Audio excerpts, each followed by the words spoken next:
All right, now that we are all ready, Ark, why don't you do the recap? Let's go. We don't even roll anymore. Let's go. So sly of you guys. Ark, I can't hear you. You're saying something. I can't either.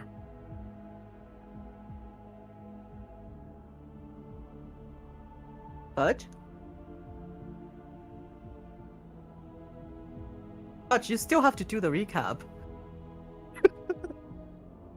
Is this the situation where you call someone up to show their homework and they're hiding actively? They did put a minus in chat right before we started, so maybe they went from Yeah, ready to negative. unready. Right. Alright, let's get... Well, there's the plus. Ark, I still can't hear you. I'm here. There we go. Alright, there we go. Ooh, sleepy baby. Well, Ark, since we kinda did agree that you have to do the recap, please do the recap.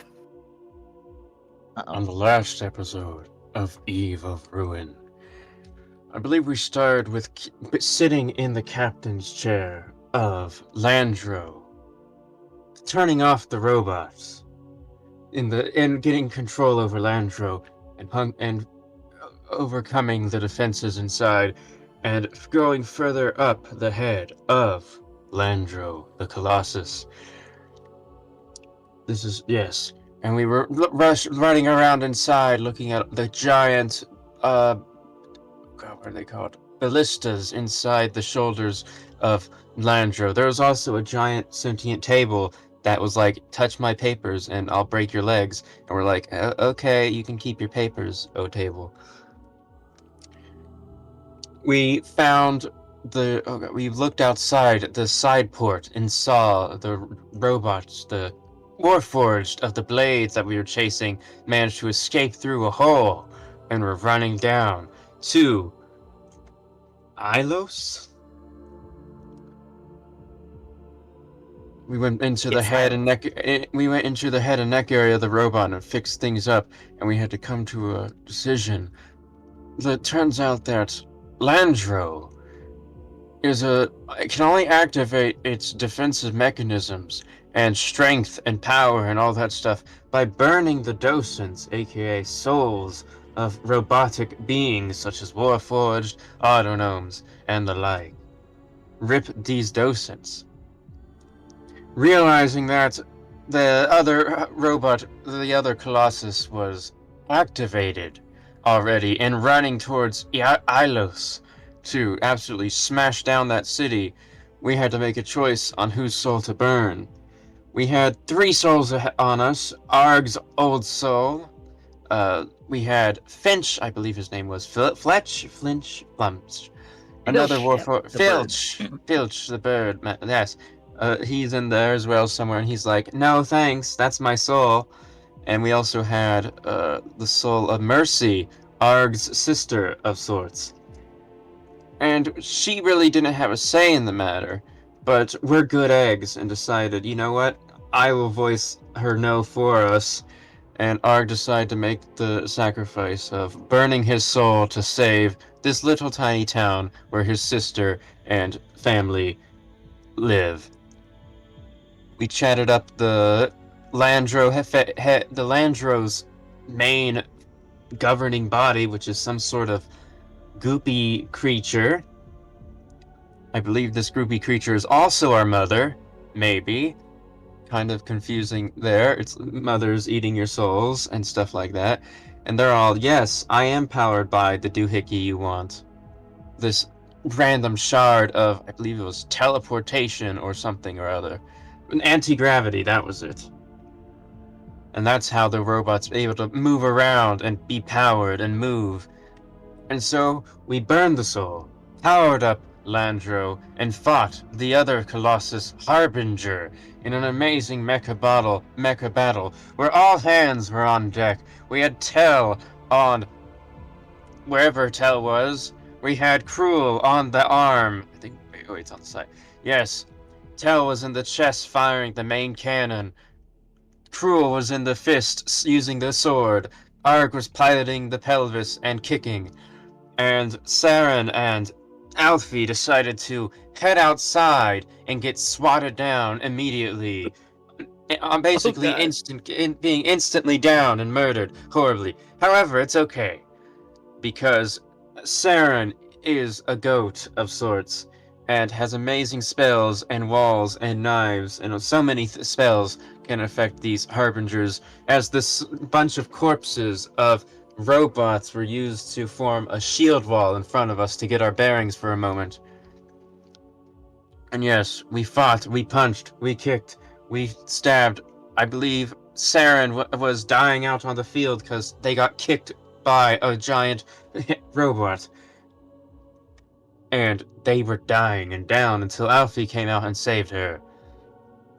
And we ended up defeating Harbinger by sorting it or kicking it or something. I don't remember the specifics, but it's dead and it's fell down and it's about to explode as all the creatures inside of it melt and explode from all the energies and stuff going on inside.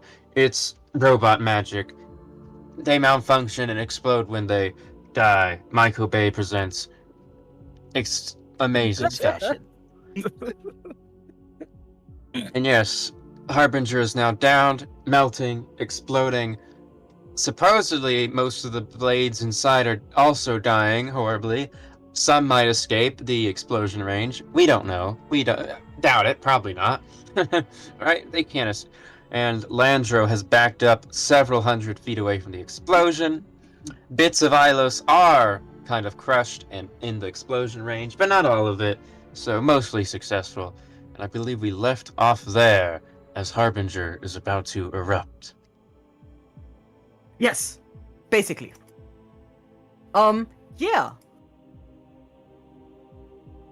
In true Michael Bay fashion, and actually Michael Bay will blush against this, as you guys have backed up and you see this Harbinger. Well, he's like over here, so not directly on top of Ilis. Erupts in this huge fire. It's not one single eruption. It's like the head erupts, the shoulder erupts, the belly, and then the pelvis area, and then everything just falling apart. You do see like the shadowy figure of different Warforged trying to escape it, but there is this is a futile attempt as they all get caught up in this ball of inferno that is like simmering over here. You guys stand in a safe area like over here, just watching this happen as you feel the energy of not Ilos, Landro slightly powering down, exiting combat mode. This is where we are.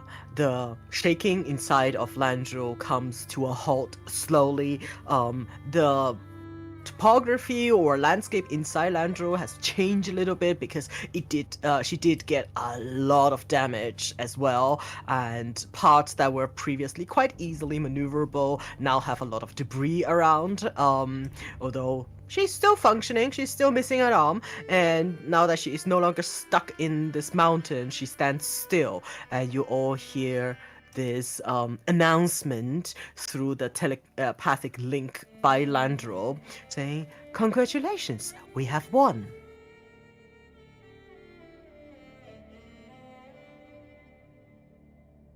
May put you all. What would you like to do?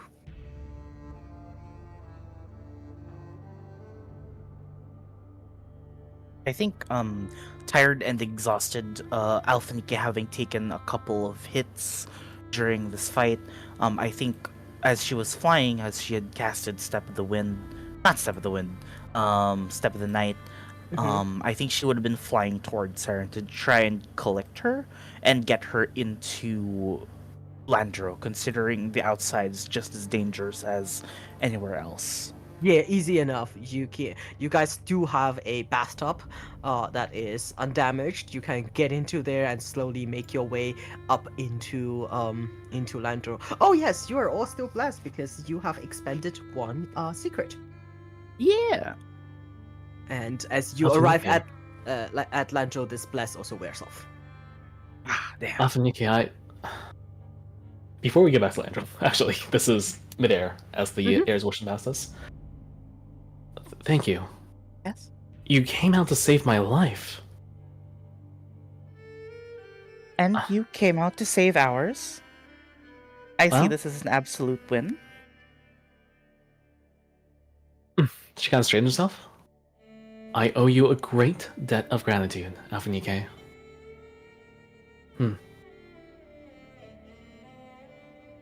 Well, I believe, Saren,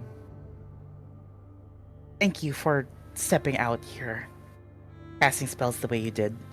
I don't think we would have managed without you, so thank you first for risking your own self. That was incredibly kind of you. Well, let's call it in my own interests. After all, should we not stop this threat? All the worlds are in danger, are they not? Of course they are.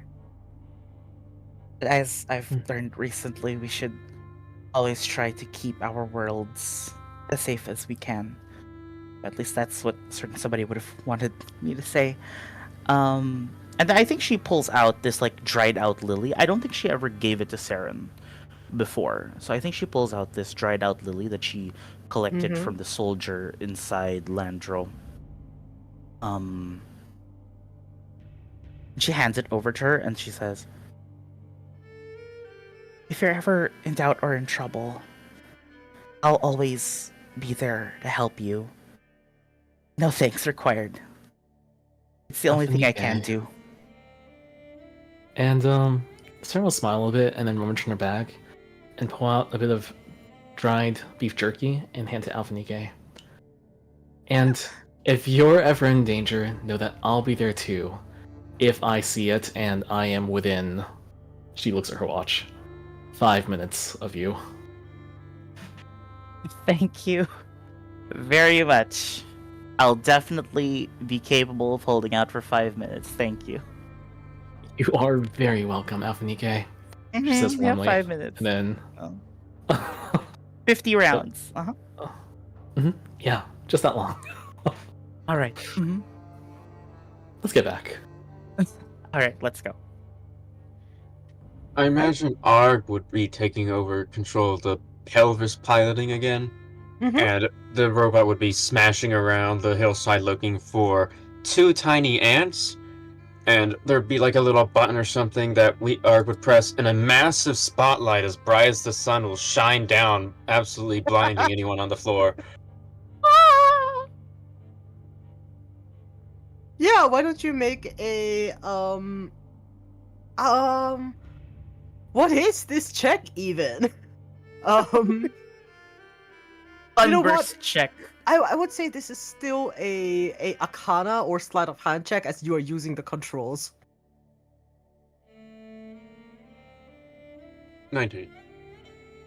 Wonderful. With a 19, just after a couple twists and turns, you see the display lights up with like life form detected, and the headlight just shines down on Alphanike and Saren, both of them quite close with each other in this intimate, heartful moment in a bathtub.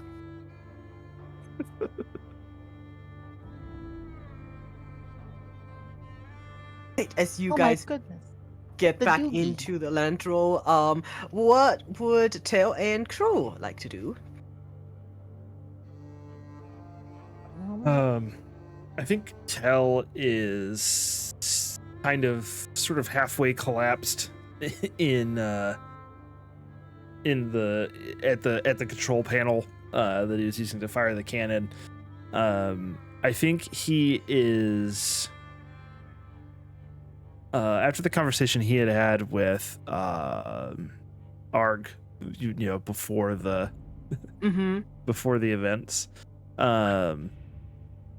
and realizing that Arg's soul is, for all intents and purposes, gone. I think he's having a bit of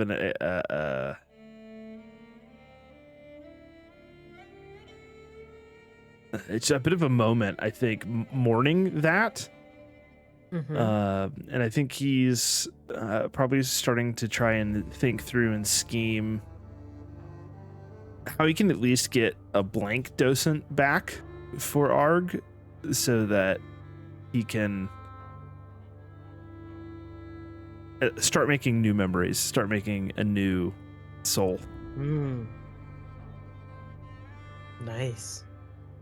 But yeah, it's if anyone is looking for him, he's just sort of like slumped, got that like exhausted, like 1,000-yard stare look because he's also very hurt. Just kind of slumped at the control panel. Yeah. You were in the. I forgot where It's in we- the chest, firing the main cannon. Yes, you were in the chest, which Ark was in the pelvis.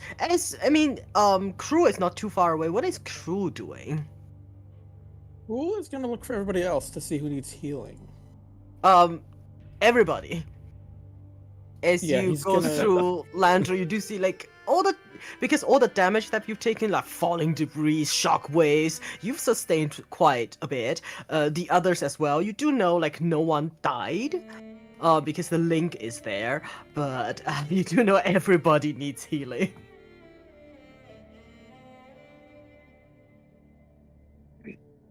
All right, he's gonna try counting on his hands, but he's gonna forget how to count on his hands, and he's not gonna realize how to divide 65 over 5.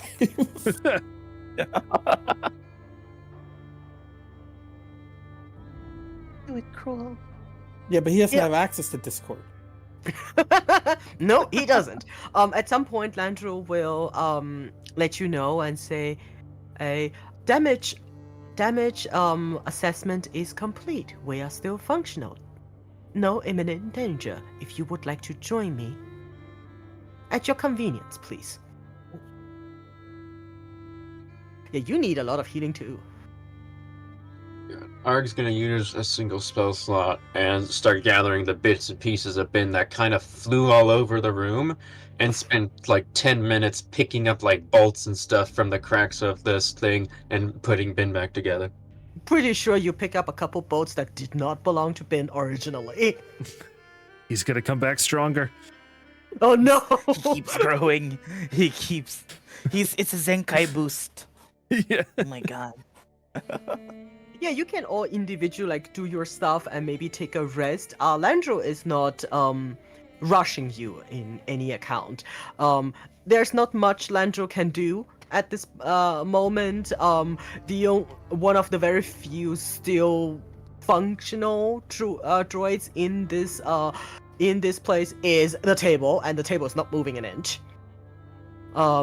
You do see because Ark, you were in the command center, right? He was in the pilot seat. I'm not sure if that's the command center or not. I think the brain's the command, or not. Yeah, something. The captain's chair. Yes, he's in the captain's chair. Yes. Just open up a couple places so you guys can see the rest of Landro. Okay, so you guys want to gather together to heal? Just at most like 1 minute, probably. Sure, Yeah, wherever The you want spell to will do only it. take 1 minute. All right. Wherever you want to do it, guys. Landrel did summon us up there, so perhaps we all. You can Maybe all- as we're having the conversation, Alpha and Nick will just start casting Aura Vitality. It's not really a loud spell, I don't think. So while we're sort of up there, she'll just start casting it on everybody when everybody collects. Absolutely.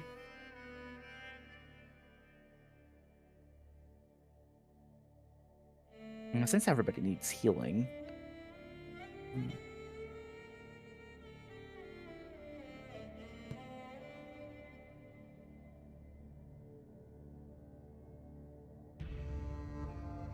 As you move your way up, because Alphanika is silently like casting your spell, you did see that when you were up there is one Warforged, slumped, very clearly dead, impaled by fallen debris at Landro's feet. Filch, who did not survive the encounter. I mean, this guy had like 8 HP. Why? Ark? I have marvelous news. I have just found a blank docent for you.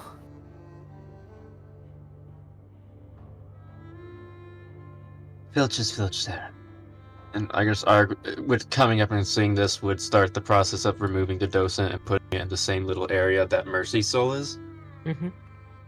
It is, for your touch, it is vibrant. It is a soul. Maybe not as powerful and useful as that of Mercy, but it is Filch's soul. As the rest of you get healed by Alphanike, Landro will look at all of you and say, "Well done. I am very surprised by your prowess in interacting with my interface. Not many can achieve that. What is your plan for me now?"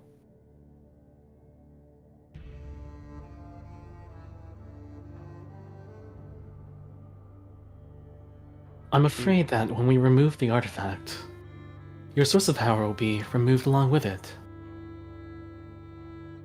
I hope that's not of concern to you.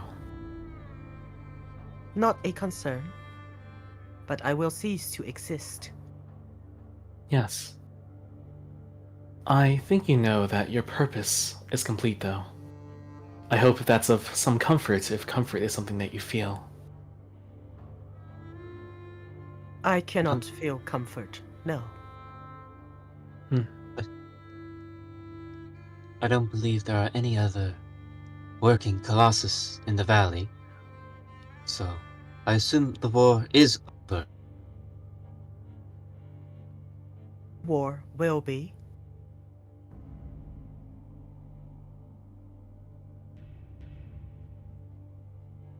She remains silent for a while, looks at you, Ark, and she says, "I cannot feel gratitude, but I understand your sacrifice. It gives me neither pleasure nor joy to consume the knowledge and the capability of my brethren to power this war machine. It is my purpose, and I will lay it down and be content. I think.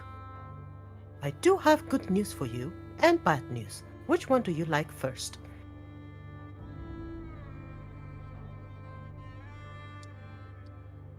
Whichever one is alphabetically first.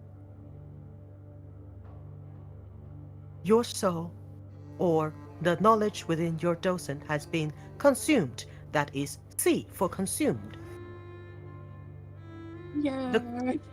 The good news is, because your battle was swift, the housing of your knowledge has not been utterly destroyed.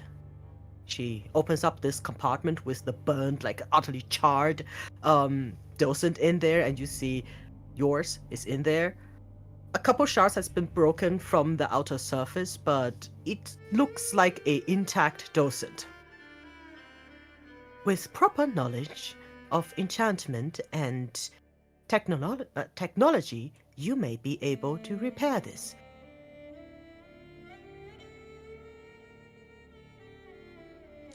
Oh. Well, that seems useful.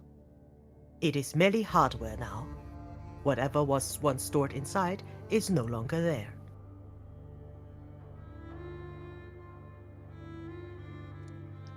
I'd like to retrieve the other souls in there. They may not have anything left, but it's worth putting them in a proper burial or place of rest. Of course. I am made of precious materials. You can scrounge up whatever you need, for I will have no need of it anymore. As for the functional warforged within my body, if you would have them obey your commands, please give me a directive. What do you mean by a directive? She looks at you and say, "Have you forgotten? We need a transference of mastership. Someone need to give them orders. Who would like to claim possession of the remaining functional warforged within my body. I think Tel would sit up and kind of get Arg's attention, like a little cough. And he says, kind of under his breath, Arg, we could give them to Mercy to help protect their clan. Ah, that's a good idea, Tal. They still need to do some sort of pilgrimage, I believe. Or something. They'll need it. I imagine we didn't get all of the blades. I detect no threat within 10 kilometers. We got all of the blades, it seems.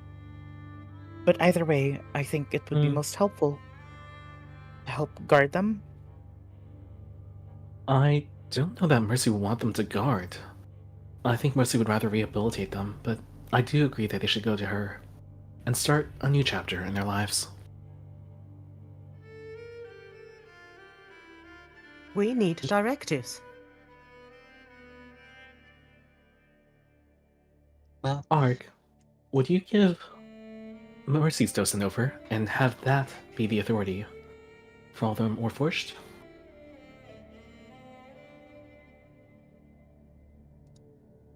well, we can have her choose that.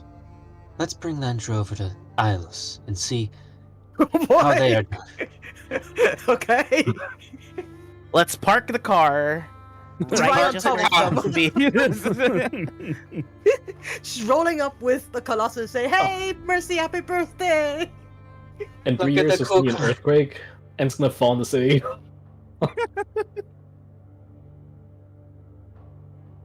Yeah, Arg would probably go downstairs, turn on the ignition again, and walk the Ilos near enough to, Land Rover near enough to Ilos and try and get it to bend down or something. Yeah, so she that can it's do like a knightly bend on one knee and with that one hand and a sword and stab into the ground kind of posture. Oh yeah, Can I that's make a cool. land vehicles check to try and make it drift? Oh god. Sure. This is it. This is how we all die. That That's it. one, Ilos is This is it. destroyed. Yep, this is it. Okay, Yep, before this you roll, nat 20, you can do whatever you want. How cool it is. Nat 1, it falls on Ilos. Okay. Oh shit! Oh shit! Do it. Do it, Arg. What's the worst Do that it. could happen? Saren will fly out I- and she would be the wait.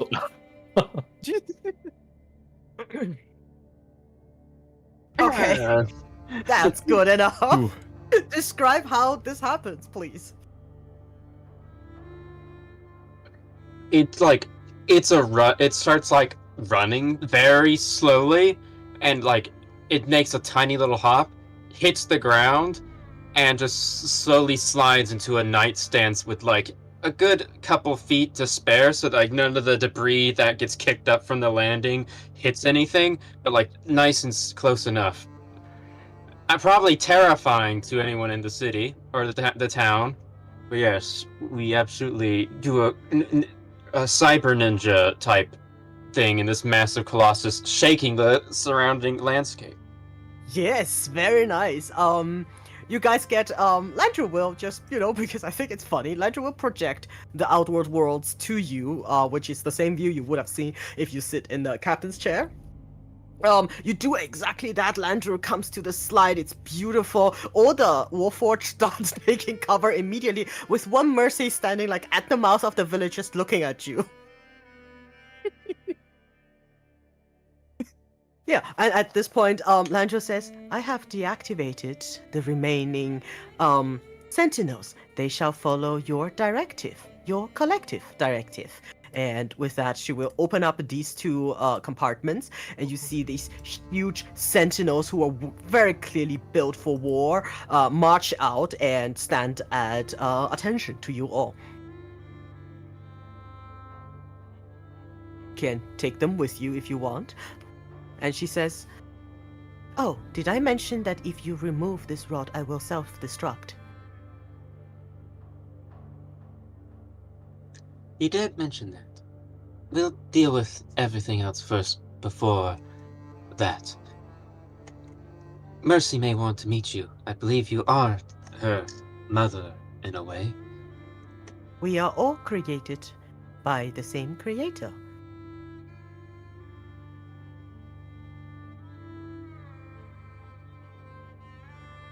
Either way, Arg will she like might direct one of appreciate. these. Alphanika, Go ahead. go ahead. Oh no, either way, I think she might appreciate meeting you again, or at the very least, you two can talk about certain things that happened. Get some closure. As you wish.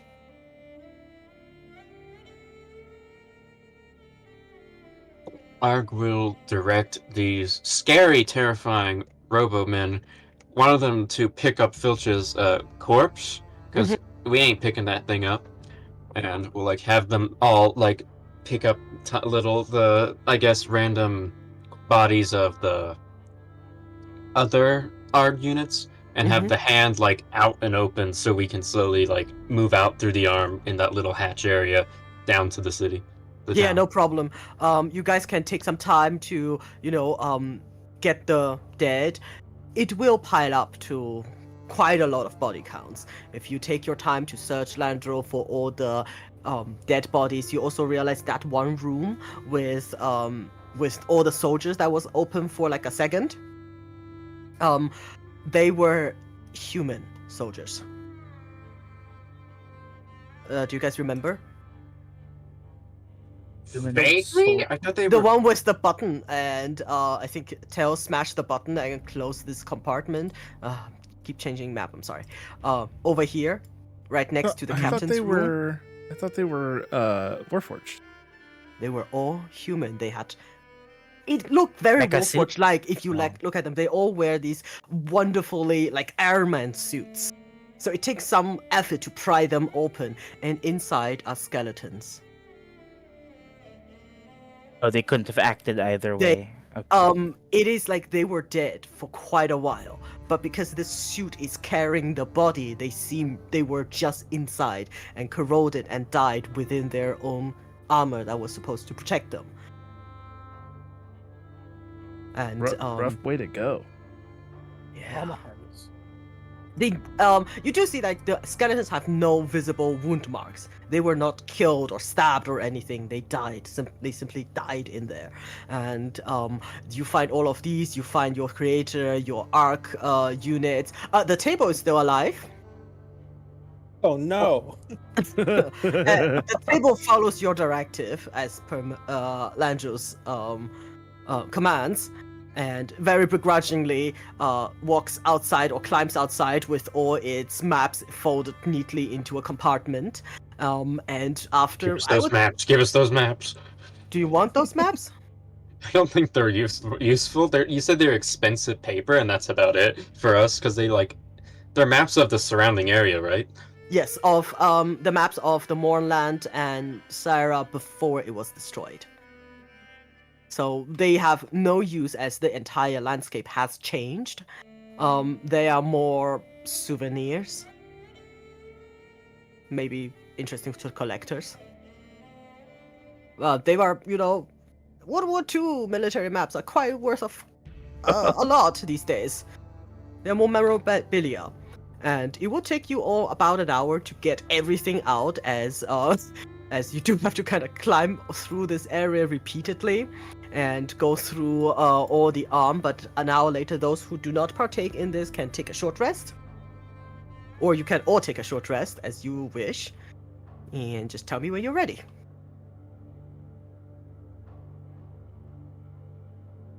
Short rest. Yeah, I think. Takes an hour. Yeah, Tel would help with the Mhm. honoring of the fallen. All right. I don't think he would necessarily take a short rest unless we're all also taking a short rest.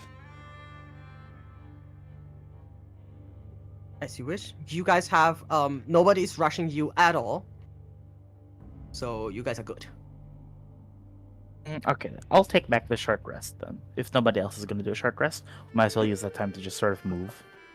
Oh, Or sure. is I'll rest. Alphanike the kind of person that's like, I can't rest, but if anybody else is working. No, but yes, she cannot do that. No. Saren will unilaterally rest regardless of what you do. Of course.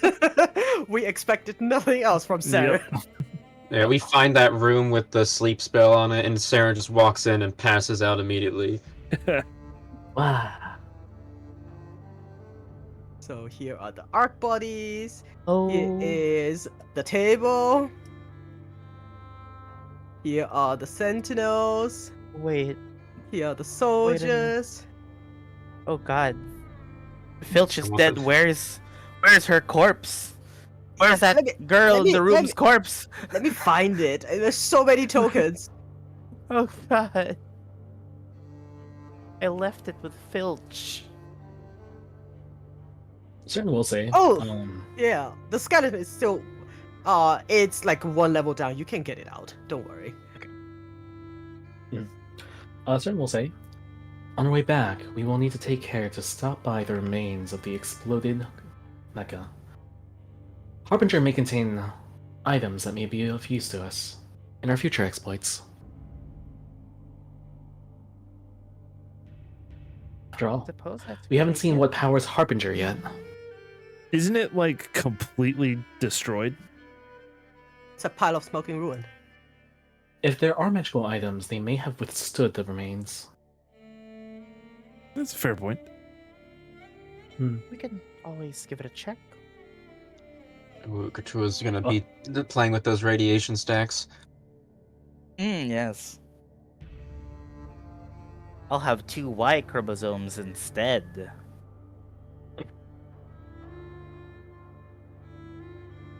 Alright, just tell me what you guys want to do. I think we were collecting the important papers for about an hour. And I think we were going to move down to at least meet Mercy, I think. Is that right, Mhm. gang? Where is my mercy token? Oh, there she is. Surround her. Flanking. If Mercy is standing there, she's not like a complete robot. She still, mimics some speech and stuff, but she's way less, quote unquote, human, as she just stands there and say, "Thank you for protecting this village. I have watched your battle. Most impressive." Ark's gonna go up to her and hand her back her docent. Q. Mercy opens a compartment and puts it back in, and it takes like a it will take an hour for everything to power up as she attunes to it. I did that before we spent an hour taking all this trash out. Alright. As the hour comes to an end, Mercy then in this case Mercy will stand like over here, in the middle or in front of this pile of bodies that you are carrying out of Landro, and remains quiet. She at some point goes to the dead body of Filch, goes down on knee and gently pulls him into her embrace, and seems to be contemplative. She does not see conversation with any of you, as she is clearly in a state of mourning. But she is open to speech if you approach her.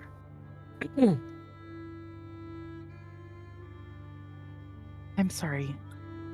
Had I had the magic power, I could, and I would have brought him back, but I don't. I'm so sorry. You have nothing to be sorry about. You have done your utmost best. You have saved all of us, and I am very grateful for it. She looks down at Filch, and she says, I do not know if the word is suitable, but I believe humans call it love. But I did not save him on the day. I ran instead, and have always wondered whether he lived or not. I think I have convinced myself many times that he is indeed dead, and looking for him would be suicide for myself. I will have to come to terms with this, that he was not dead, and I abandoned him.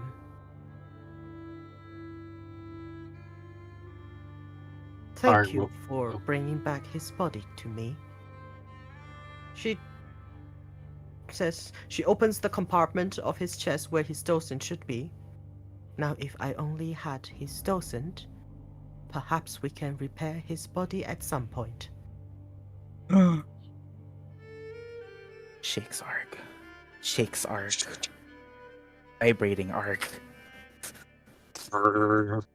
Arg's like out doing labor, moving some of the autonom corpses around, and Alfie just like barrels through and starts shaking him. What is it, Alfie? I wish it to be your decision, but apparently your bodies can be rebuilt. Your souls cannot, but your bodies can. And you have a certain soul. I will not tell you to do anything in particular, but know that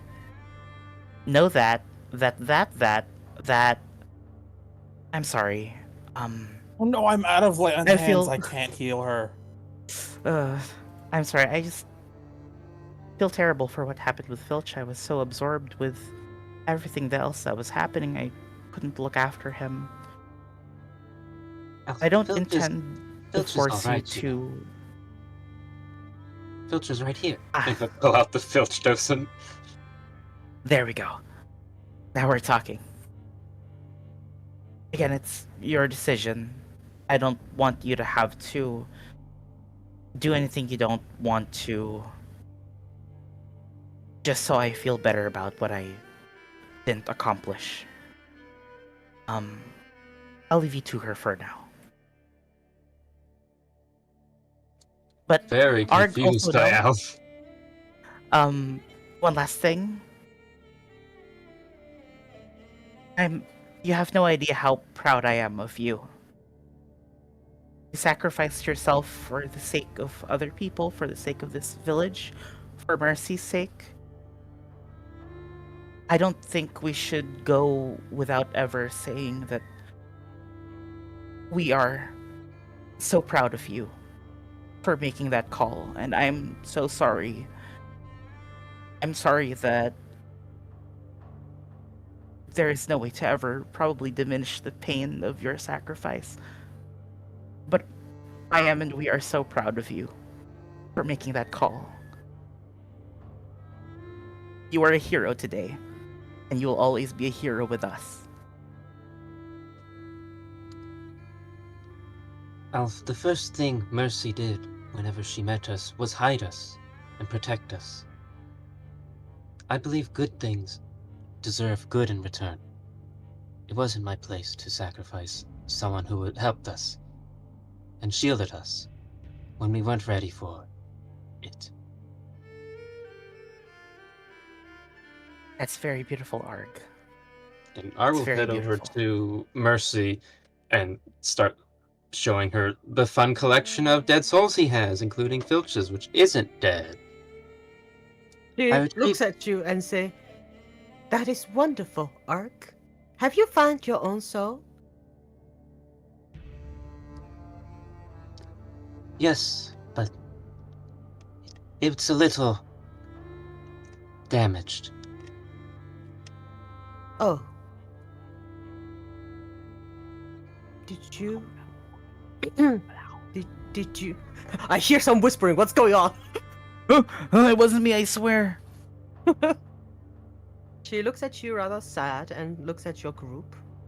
And she says, "I can teach you how to install it.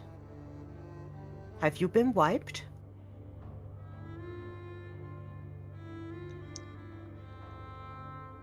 I believe so. Maybe?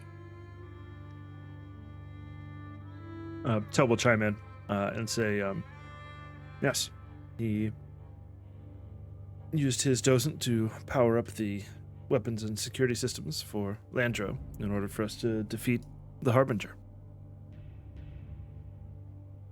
Ah, I see. She looks at you. If a robot can look sad in her body language than Mercy is, then I must thank you for our survival. She looks at the group and say, may I speak to all of you? I have a task for you all.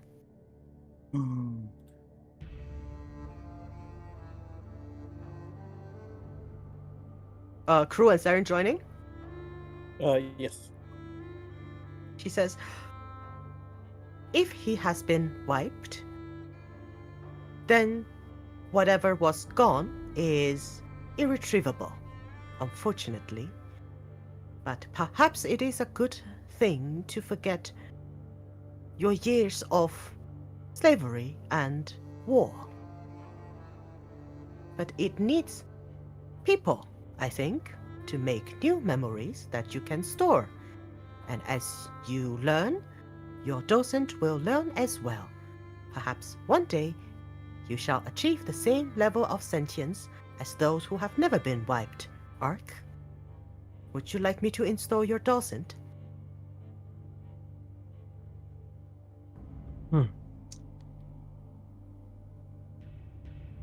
I think that would be good.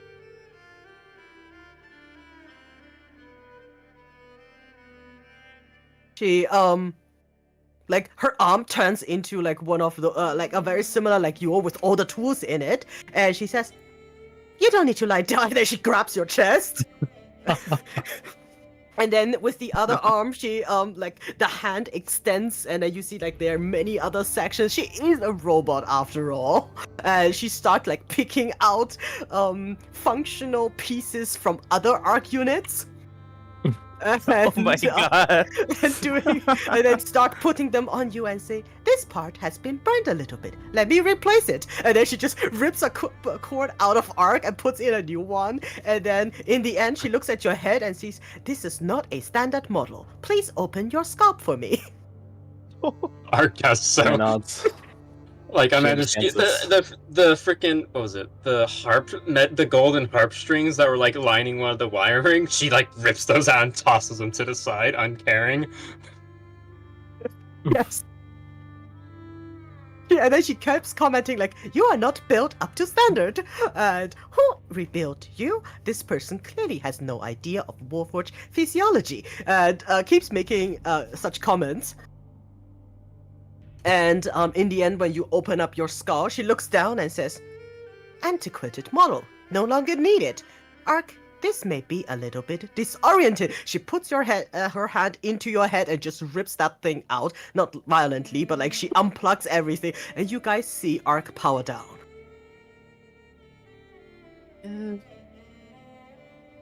Revive Wi-Fi would still work, right?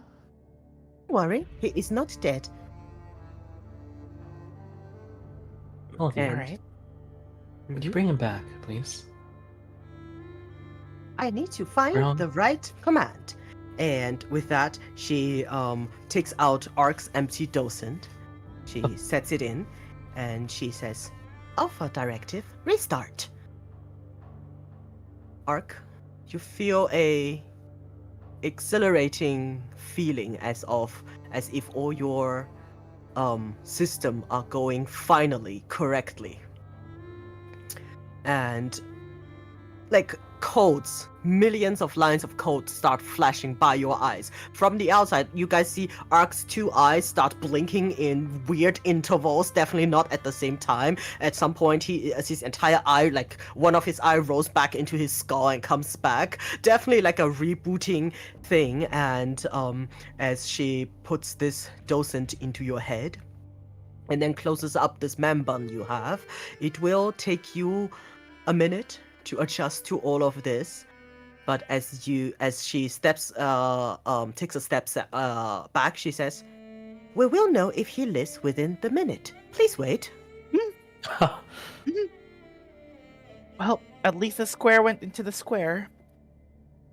I'm sure Arg will be all right. Ark, would you like to do me a con save, please? Oh my Oh. god! Oh god, yes. Oh my god! This is so real after rebooting my computer for the 5th time. Oh my god! You never know if it's ever gonna work again. Ark, you have now a empty but functioning docent. You know what a docent does, so you do not have any of its languages, proficiencies, memories, and such. But you do feel a more magical core within yourself. First of all, would you like to roll 1d6, please? Fine. All right. With a flash, like you see, Ark's eye starts to project light, and from him there is like a pulse, invisible except in those heat waves. Ark, you suddenly become hyper aware of everything that is magical around you. From now on, you can cast detect magic at will. Ooh, nice. That's a feat right there. Please describe. You do have to attune to a docent. Yeah. Please describe how it looks like as Ark comes back online with not the knowledge, but the vitality of a soul.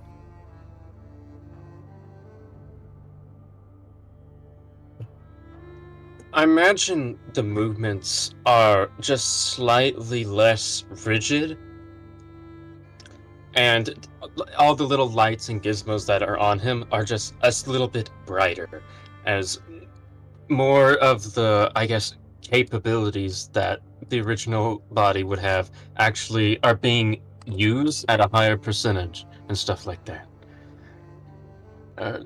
It's the slow rigidness and then like shaking slowly, the trembling and stuff stops, and his eyes open. Factory reset complete. Systems online. Hello, I am the AARGH unit. Please input user preferences.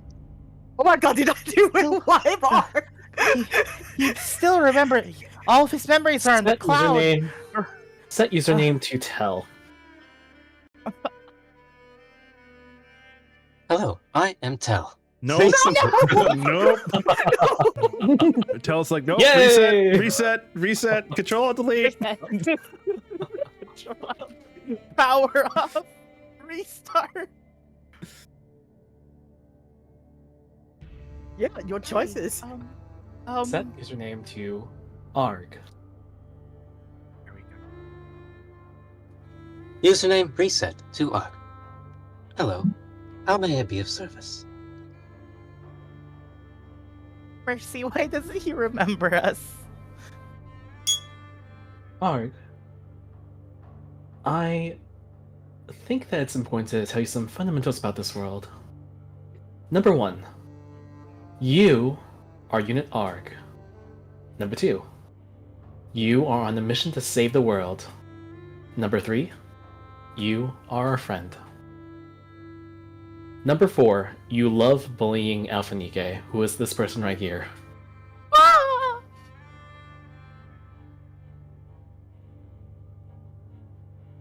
Well, did not know that. Yeah, Mercy's still holding your other memory box, so Guys, we just killed Arg.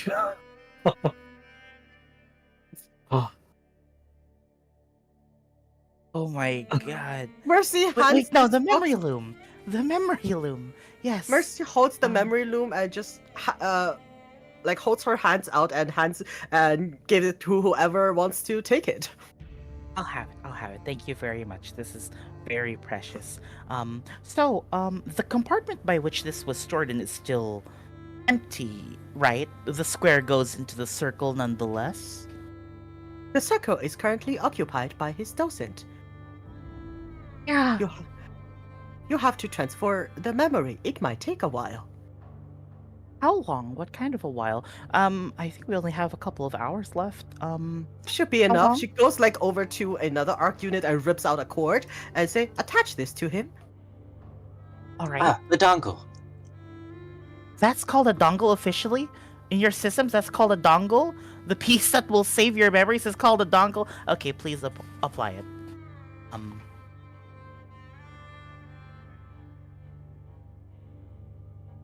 Yeah, you apply it. Arc, you are being flooded by memories. It doesn't take too long. You are Warforged. This is like super high tech. But however long you decide, it will take for this this 30 days of memory to transfer into your docent. That will happen. Meanwhile, Mercy looks at all of you and say, "You are welcome to stay in Islas whenever you wish. We are your friends now, and you are ours, and we will never forget what you have done for us. Is there anything we can help you with?"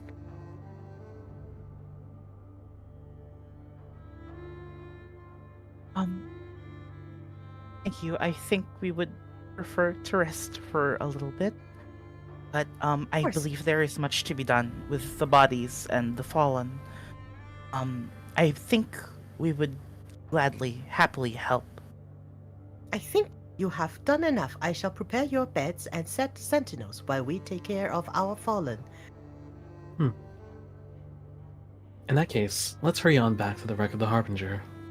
And then, to home. All right. Tell looks up at the proximity of Landro to town and remembers that Landro said it would self-destruct when we took the shard out. It says, perhaps we should offer Mercy and her clan the ability or the time to scavenge anything they would like from Landro, and then we take it back towards the portal before we depart.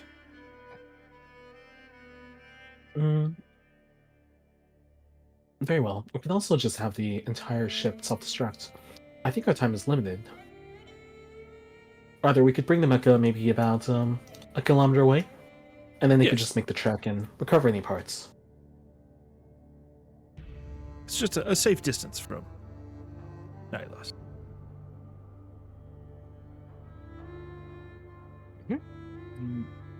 Yeah. On that note, you know what? I can look it up on my own. I recovered my notes. Would you like to... Are you are we- scavenging Harbinger? Are you parking Landru a little bit away? There's a lot of stuff to do. You guys can also rest whenever you wish. Mercy will certainly set sentinels to watch, so there is no problem. And Tell you would be able to see that in that kilometer distance. Kilometer is a lot, so never mind. We have 2 weeks. I might be able to note figures moving on Harbinger. I probably couldn't see who they Yeah, were, though. you can probably see like Harbinger's fall has not gone unnoticed, of course. And Harbinger is still smoking in the distance, and you can definitely see like a small group of people advancing on it, not quickly, not in any hurried way. Yeah, I think also not lingering. Yeah, I think seeing that, Tell will say, Saren, I think you're right. Perhaps we should take an expedient trip over to Harbinger to recover any potential items before other looters do the same. I don't think we'll have much reason to fear the other looters. After all, we'll certainly need to take Landro to get over there, right? And also to separate the wreckage. Yeah, that's fair enough.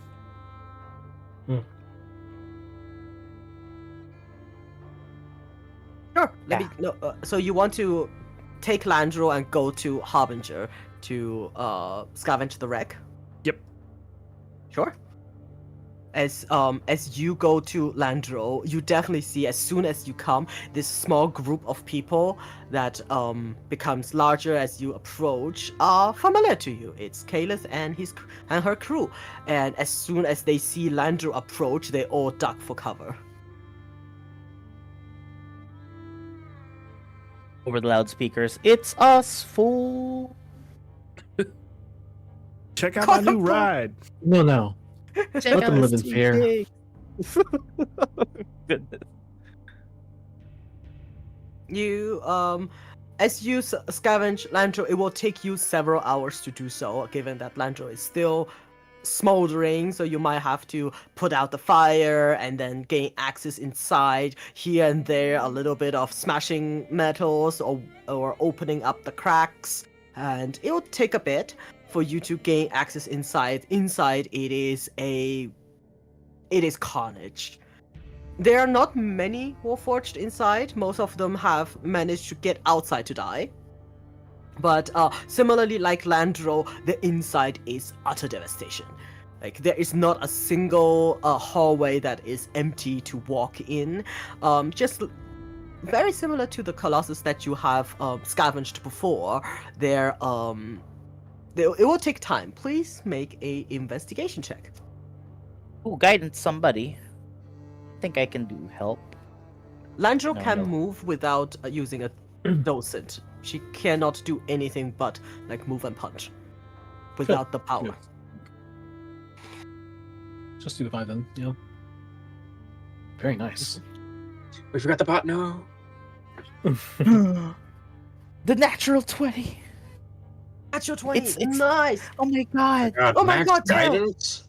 Tell you. What the Tell. hell, Tell? The first roll. I didn't think I was capable of doing that. What exactly are you guys looking for?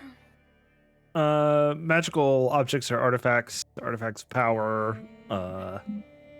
Other It- souls, in case we need to get some of those burnt docents. Cash money.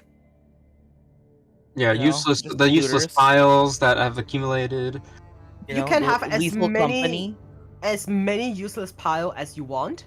Ark.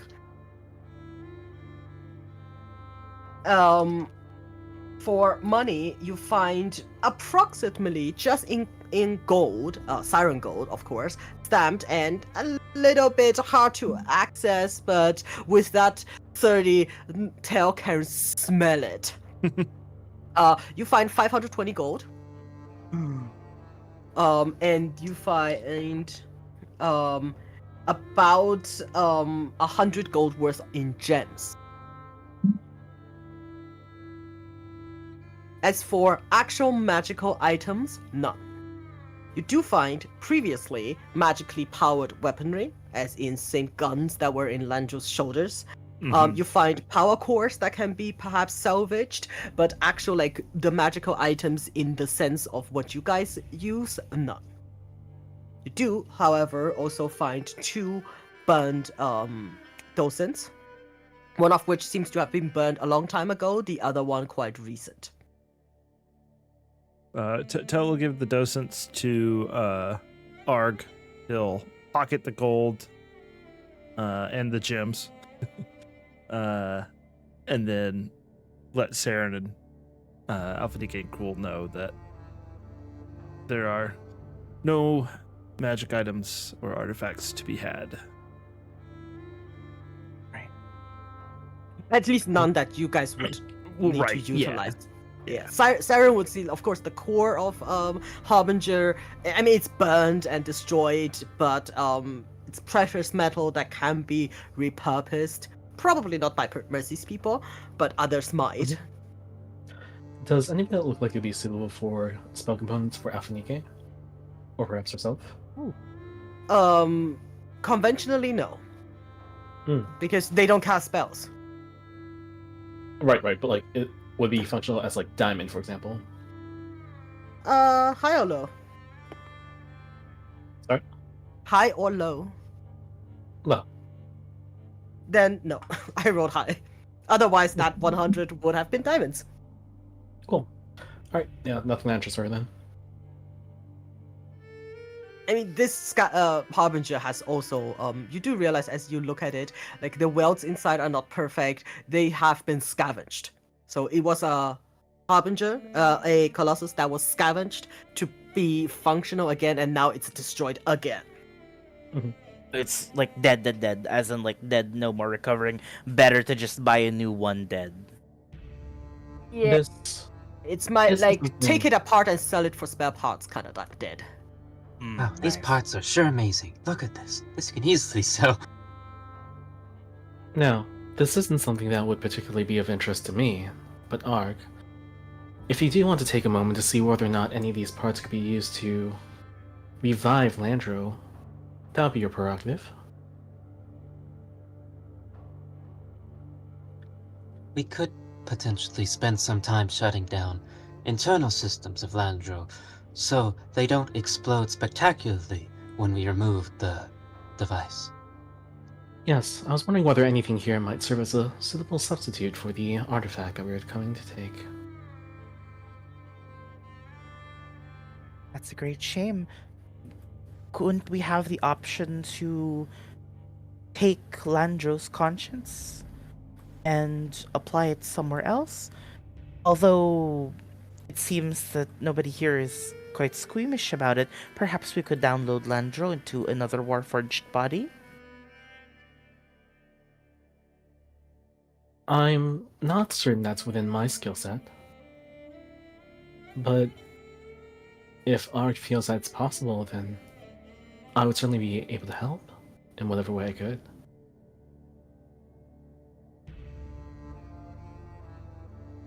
GM, we don't believe that's possible, right? Landro's conscious. So the rod piece is Mhm. basically the Landro's Our, dosage. yeah. So if you want to download Landro's consciousness, then it has to be the rod piece. And Oh if my you want God. to put it into another Colossus, you basically have to put the rod piece in there. Are you saying that the Rod of Seven Parts comes with AI functionality? Wow! Oh my god. No wonder it's so powerful. So she's practically inseparable from the rod. She's inseparable from the rod. It is the rod that gave her conscience. Without the rod, she has no conscience. And similarly as okay, Ark, you know what? You guys can make a investigation check. Saren makes it with disadvantage. Alpha Nika and Ark can do it at straight. Tell if you want to do one, you can also do disadvantage. The disadvantage is symbolized by your understanding of Artificer knowledge. And since Alpha Nika did take Artificer Initiate, she can roll straight. Yes! Yeah, I don't think It's Tel's even fatally gonna favored. try to roll. This is definitely not Tel's area of Ooh, are we expertise. allowed to guidance this? Huh?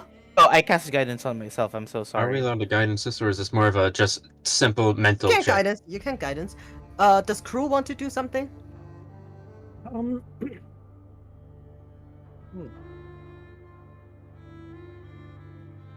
I have no spell slots left.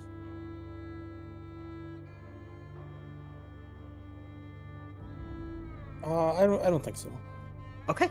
Then you can maybe help Mercy in building a shrine for the fallen Warforged and soldiers.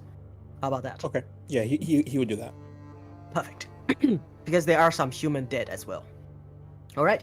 With this check, you guys do understand that Landra's consciousness is inseparable from the rod.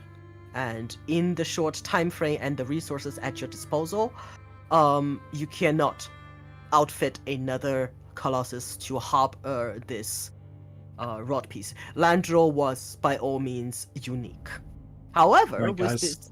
this great role, you can spend maybe another half a day to disconnect most of her, self-destruct stuff. So Landro will simply be powered down, but not self-destruct.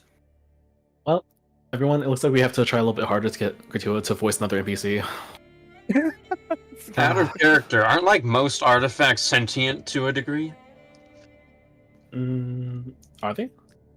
I think a lot I of didn't them think they are, were. but I don't know if like I know a lot of artifacts and legendary items have some juju involved. I just don't think it would be Landro still, or it'd be a mix of whatever the heck is in the rod. But if you guys want to know if you can take this Colossus with you on future adventures, my answer will be no. Yeah, that's no, fine. just But mom, Mhm.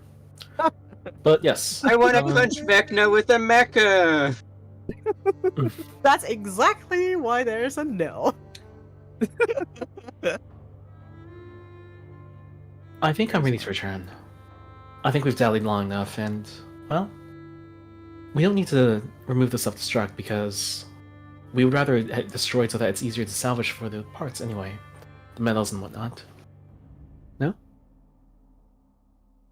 Of course. Oh, you guys go ahead. Sorry. Whatever must be done will be done. Yes. No more lives are at stake, and now we should make haste. We What should remains see- can be done by Mercy and the others.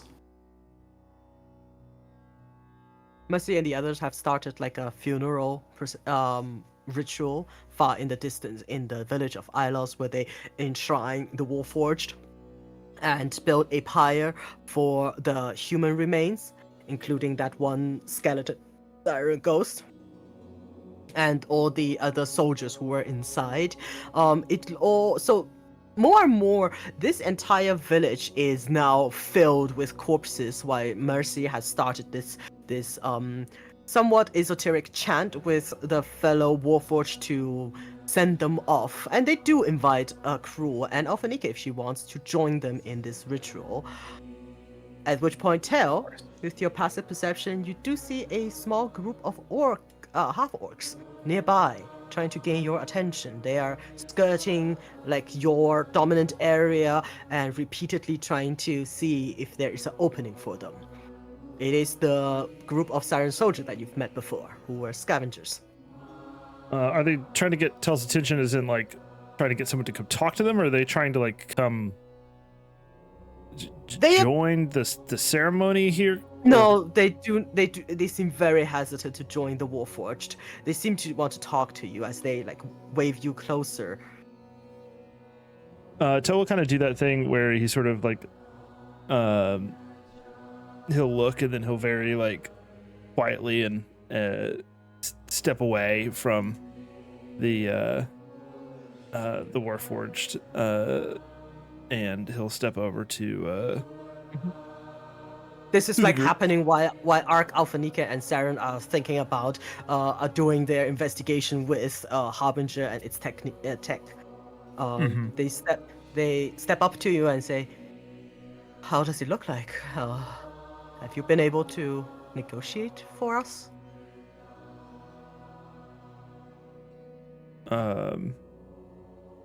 Over the table. Sorry, just because it's been a few weeks. They wanted docents, right? Yes, they wanted docent.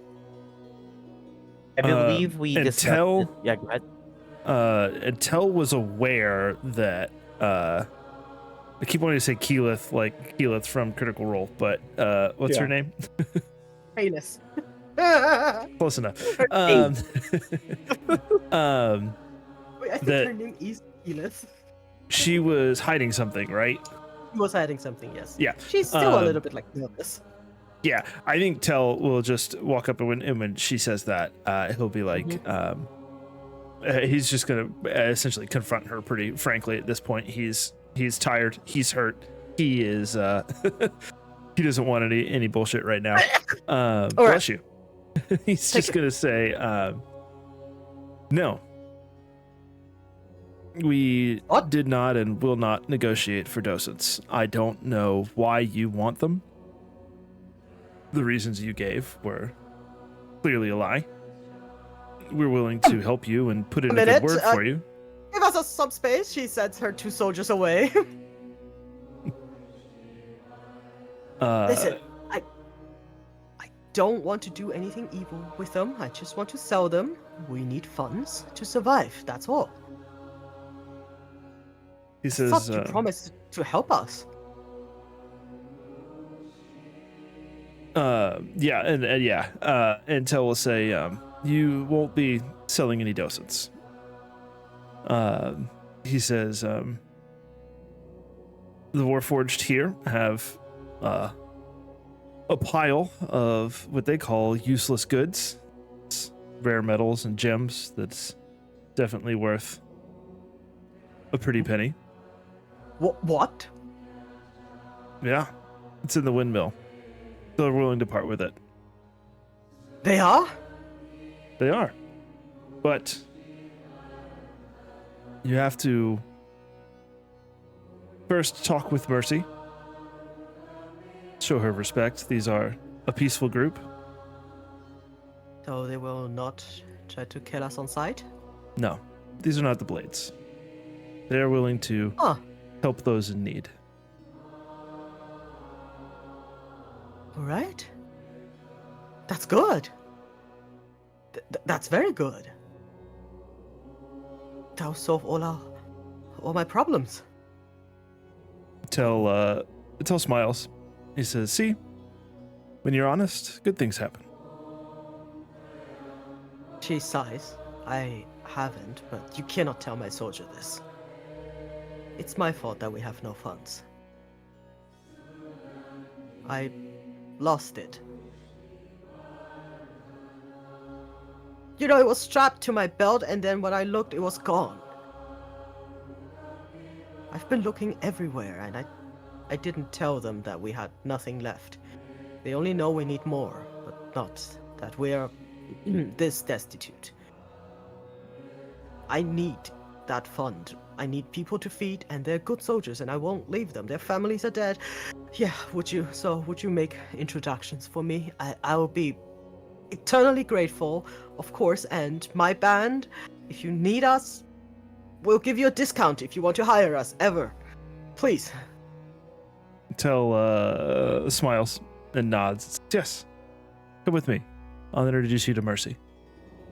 And yeah, She's- he'll take them over She's- and go ahead.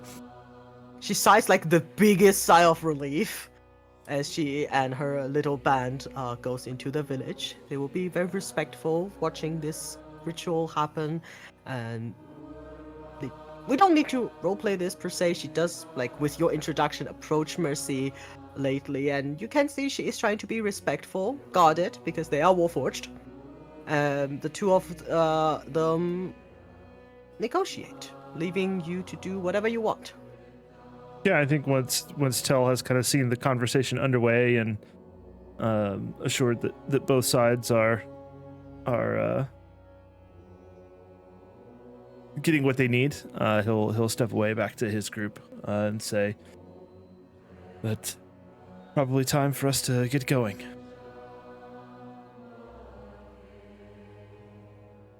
All right. We should You consider guys- taking table with us. The sentient table. How we could drive Landro to the Oval Portal. If that is something we would like. If Cruel gets to keep I- it, Don't think that'd be wise, because it would make it very hard for them to scavenge from Landra's parts. Instead, I see. it may be more advantageous for us to just fly over there, which is a thing that we can do.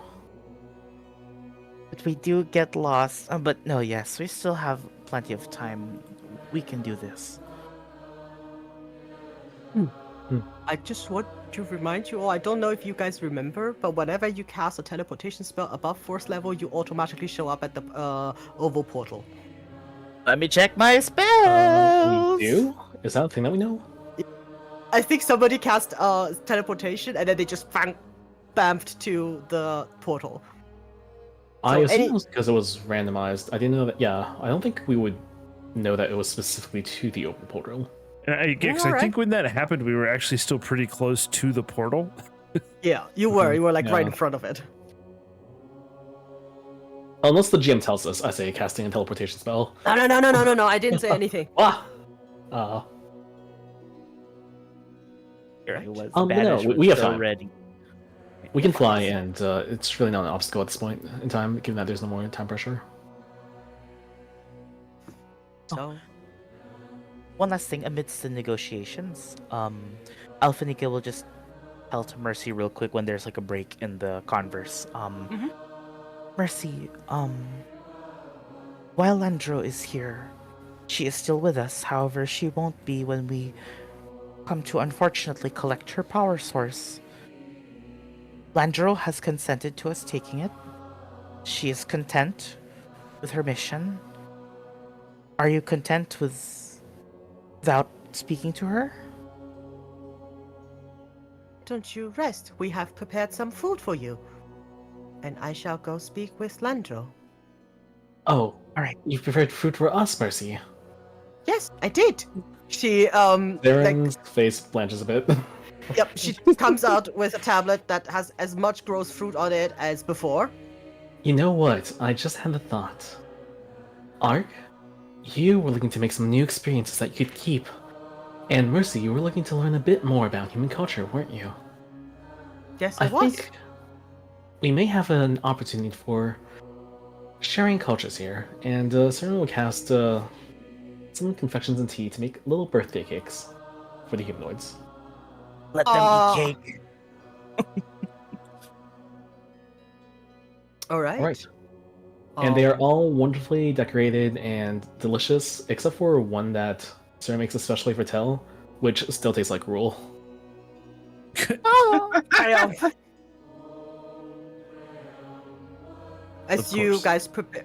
Well, once you have done this, you do see the humans are happy to like find old planks to serve as table. The Warforged somehow make benches, and everybody sits like in this circle around this middle statue. Mercy does disappear for a bit to talk to Landro. This all will take a while as the sun sets. You are welcome to spend the night here or leave after dinner, so to speak. Was there There's a lot of happening. Oops, sorry, I was just Go gonna say, I because I can't remember again. It's been a few weeks. Was there a time? There wasn't a time limit on this portal, right?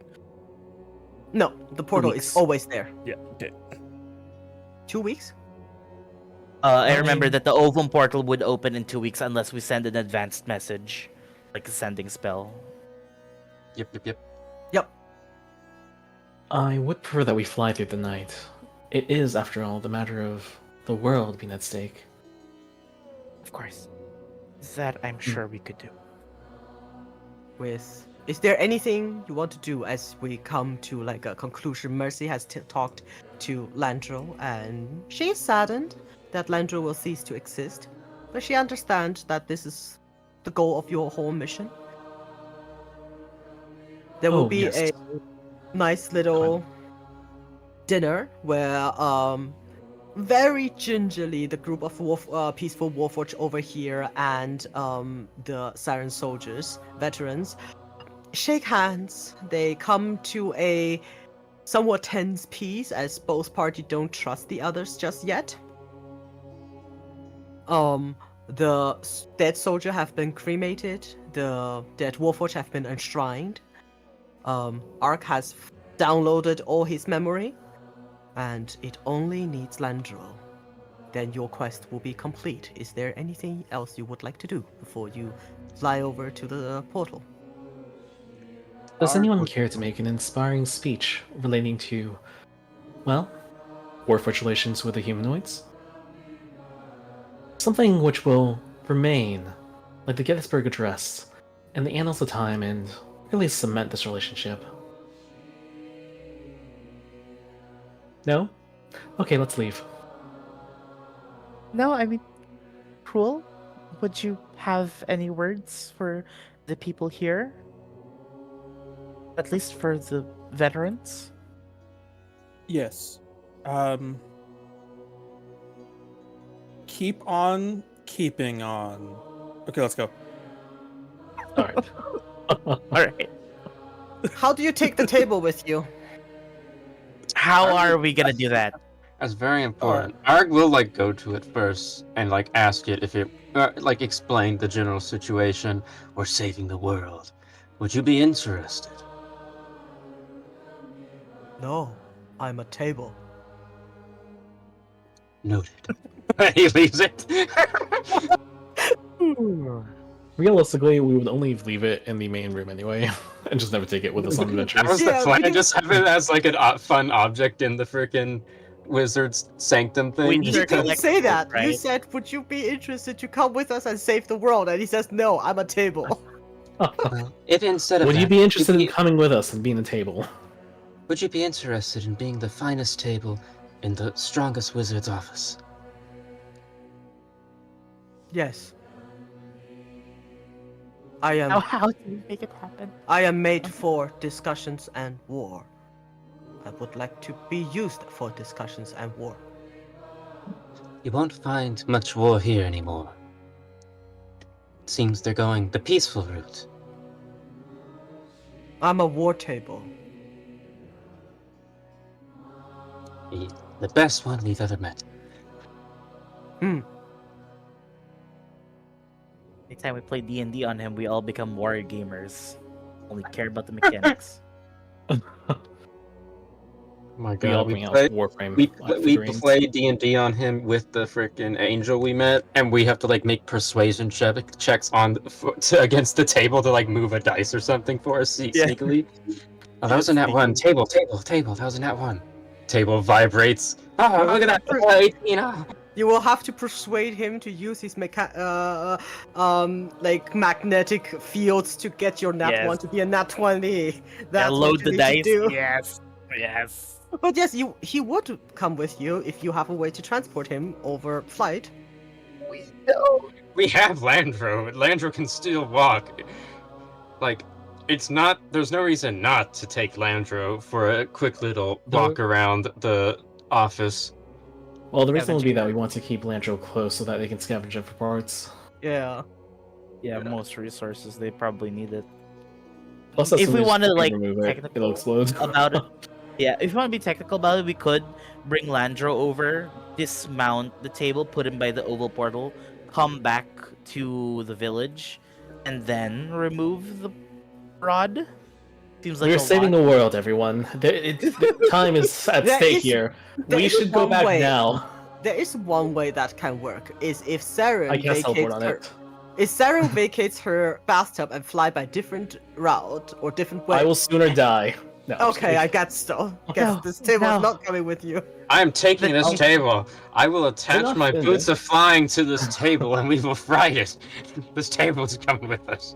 I refuse to leave him behind. You know what? The table is a large creature that can attune to magical item because it's a warforged. Yeah, Arg's gonna like give him his boots of flying and just ride on top of him, with Ben on the other Sure. side. Sure, of course. The table with shoes. Yeah. Yeah, we gotta get those boots of the horseshoes of speed or something on this table. All right.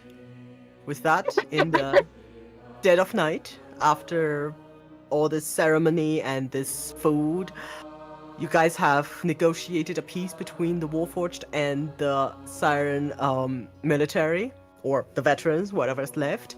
Landro, with a last, well done. You remove this rod from Landro, at which point you all feel like everything powers down. You hear as all these rocks that were in this gravitational field falls down into her foot. You guys climb up to the arm with the open hatch and exit and see this Colossus in this sentinel pose on one knee with the sword stabbed into the ground. A new landmark in the outskirts of Mount Ironrod, and this is the scene that you leave behind. As you fly towards the over portal throughout the night, by the time you arrive, you guys have been here for a bit more than 24 hours. You've been on your feet for like maybe 18 hours. All of you are still battered and quite exhausted. Who has the spell slot to sending? Or Tel has the stone, Tell's got right? the stone. Yeah. Mm-hmm. So Tell will call up Tasha. Mm-hmm. Moshi, who's there? Tell says, Tell says, I think we're ready to come back through the portal. Sorry, Illustria's not there. You guys have to wait. Tell. Kidding. I can open the portal for I you. was gonna say. Tell says, well, first I thought you were the more powerful one, and second, that means you would have to wait to see me again. Make a persuasion check with advantage. Yeah. Guidance. Go Guidance, ahead. yes, guidance. Put guidance on there, yes. Do you want me to add guidance to that? Sure, why not? Absolutely, there's Yes. 35. 35. 35. He's like, 35 oh, Riz check. promises, promises. And just pretend you can hear like she's scrambling for something. And says, give me a minute. And like literally a minute later, the portal starts to swell, and you guys see the sanctum on the other side with because you were so successful, you guys can see a Tasha who is like leaning against one of the pillars in the most I'm gonna pose for seductively pose in a in a small little like over here on this couch with in a small little black dress. Mordenkainen, as always, very stoic, sitting on the couch. Lustrio and her wife are not here at this moment. And this entire room seems to have some sort of a mood light. And Morden kind of shakes his head. Saren's echoing the motion. Where's table? Where's table? Yes, give me a second. Most important thing. Yes, give me a second. I'll generate another better table next time. As each of you, including Kilue and Cruel and all, come out of the portal, and Tasha very like easily waves her hand, and the portal closes down. Yes. She looks at all of you. She waves her hand a little bit, and the more insightful of you can see that spellcasting is still not as easy for these wizards as it should be, and all the dirt disappears out of the tail, and she says, No, don't say anything. Come with me. Tell is like the Walking Dead at this point. Just Yes. I look at completely and Tell. utterly exhausted. She doesn't care. Yeah, I look at Tell and I say, Tell, why did you choose to have one more combat encounter than the rest of us? She goes over. She kidnaps Tell, not allowing you to say anything. She shoves 2 healing potions into your hand and say, I expect you in my room in 10 minutes. Tell sighs. And then he like just like slumps into this chair. He's actually kind of hamming it up now. And then he's like, fine, do what I can. And then like as soon as like Tasha turns to leave, he like looks over at Saren and winks, and then like slams the healing potions, and then like gets up and runs off. As you gives her a wink, Saren gives you a head shake. With like some vestige of disgust on her face. Is it But she does salute you. Is it disgust or jealousy? It's disgust. Okay. Now, Tasha's had like what? When we left, they were reading the Book of Vile Darkness, right? They needed like a few days to read through it. Uh-huh. And Tasha's like, "Hey, I want to show you something. Tell's gonna die. I'm sorry, Tell. You can't fix her. You can't fix her, Tell. Like, she's actually gotten worse. Probably. She literally read the root of all evil. Good luck." I don't know if Tell's thinking of that in the moment. Tell has to Nope. tell us. Tell suspects, but at the same time, he's like, this is a usual recovery method for Tell. Oh, yes. To the rest of you, Mordenkainen sighs after Tell and Tasha has been, Tasha has dragged Tell away. He sighs and says, I was hoping to do the debrief today, but I think all of you need some rest. How about we convene here tomorrow, let's say midday? And I do wish to hear everything that happened. Please, you have deserved your We will rest. have a comprehensive report prepared. Oh, Alustrio sends her regards, and she will be gone for several days, I believe. Several days. Oh? Was Vecna On what not manner of hunting every business? wizard he could get his hands on? Is she safe? I do believe that a convention of the Daughters of Mystra is quite safe. I see. Is Mistra finally taking action herself against Vecna? Not now. We'll have to ask Alustrio when she comes back. I see. Alright. But I would not keep my hopes up. The gods rarely involve themselves directly, but work through others. Do you not think that a daughter of Mistra herself being here is not the will of her divine mother? Yes, I am most certain it is. But I was just hoping to get all the help we could. sure we will. Trouble yourself not with that tonight. Go rest. Right. He will Thank you for- continue to read his book. Arg, feeling slightly energized, will spend like an hour or so like dismantling one of the tables in this room and leading the table robot to take its place.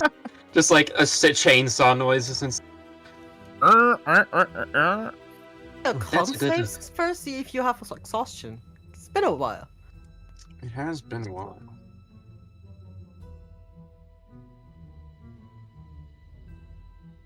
Fine, you can push on maybe an hour or so. Man, he Let's just wants take to make it- sure his only like connection to that place is comfy. Sure. Let's take a short break, and come back with whatever you guys want to do. All right. Nice. Our memorabilia grows.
two things, We got one more Gratua, try. Mm-hmm. because I could hear you while I had my headphones on. I was in the kitchen. Firstly, I don't know if you realized the excellent pun that you just made. That two robots communicate in a more data-based form of communication. Wait, what pun is that? I must have missed it. A database. Wait, A database is how computers store data. yeah, that. Database. Oh. Oh, I see where your thoughts is drifting to. Secondly, yes, role playing two NPCs talking to each other. I have to do it all the time in Strahd. It's miserable. I know, right? I hate it, but I really love making other DMs do it. Yeah, part of Yes. the problem DM with curse. Players love it. part of the problem with Strahd is they have now recruited two NPCs into the party. Oh no! No. So I Like, they have can't- to do two NPCs along with whatever other NPCs they're two NPC party members along with whatever other things they're doing. It's worse enough with like the Wizards 3 because the Wizards 3 have really a lot of reason to talk to each other. Mm-hmm. But it's so. Oh, yeah, I get it. Hence You why, get it too. Illustrial's out on vacation right now. Exactly. In another But- game, I play a rogue, and I love just to hide somewhere and do spycraft, with just laying low and listen to other people talk.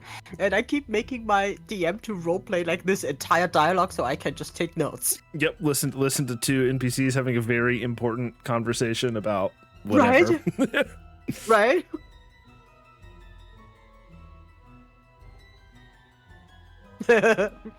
Well, Teo is having a good time, so good luck. Yeah, that was a method for me to be able to just like kick back, put my feet up on my desk, listen to y'all play for a bit. The same way Fudge got himself out of having to do the recaps by erasing all of his own Yeah. memories. No, Yeah, right. he has his memories back, so. No, I know. Memory. That was still the moment I had that revelation. I was like, "Oh, he did that on purpose." Ah, Yes, it's all been building up to this. Get me out of these recaps. Fudge, do you want to take turns? I don't mind it. I Okay. really I was gonna love these. volunteer. Oh, I really love these recaps so much. I am absolutely going to edit them into one giant super cap towards the end of the Yes. campaign. Mhm. No. It's gonna be awesome. The The entire penultimate retelling. episode. It's going- Yeah, the penultimate Yeah. episode will just be 45 minutes of At Fudge Fudge. retelling everything that happened. Yes. Only 45 That's an epic minutes? movie. It's gonna be longer than that. Like each recap has taken like 10-15 minutes. Yeah, there's, and like, then- 40 of them. It's gonna be. I think the campaign will easily take 40 plus sessions. I'll have to edit So- them down to a minute per session then. It'll be like Yeah, the last Airbender, the Yeah. last season Yep. when they watched it play. Yep. That was such a great way to do that. Also gave us great material to trash the actual movie of it. Uh-huh. Oh, we're around episode 18. Is that what you said? Yes, we're 18, active for 80. Wow. So we're at the midpoint. Oh, we're not. We're not at the midpoint. Hey, Two dude, more you- sessions, I think. I mean, you have 3 out of 7 parts. No. Mhm. So. Yes. Okay. Well, it's not like Something Vecna like just 4 dies parts. when we get 7 parts. Isn't that what it does? I thought when you get all 7 parts, Vecna just turns into dust. Yeah, he Yes. he gets a heart attack. Anno snap, yes. I'm eating, so I'm not saying anything because anything I say could be a spoiler or hint you guys in a certain direction. And haha, you cannot goad me into saying that. No. Doesn't mean Once we we get won't all try. 7 parts, it's time to get the other 7 parts. Yes. We have the- It's a actually second rod of- 14 parts. What about second A rod of second 7 rod. parts? Yes. No, Oh, actually, it's now we not need a scepter of 9 parts. Yes. Scepter of Nine. And wands. 10 wands. The most important question though: do we level up? Not yet. Oh. Not yet. All right. Anybody want to do something immediately before they go to long rest? Because you guys have been like up on your feet with epic battle for like 18 to 20 hours now. Sarah will sleep for 18 hours straight.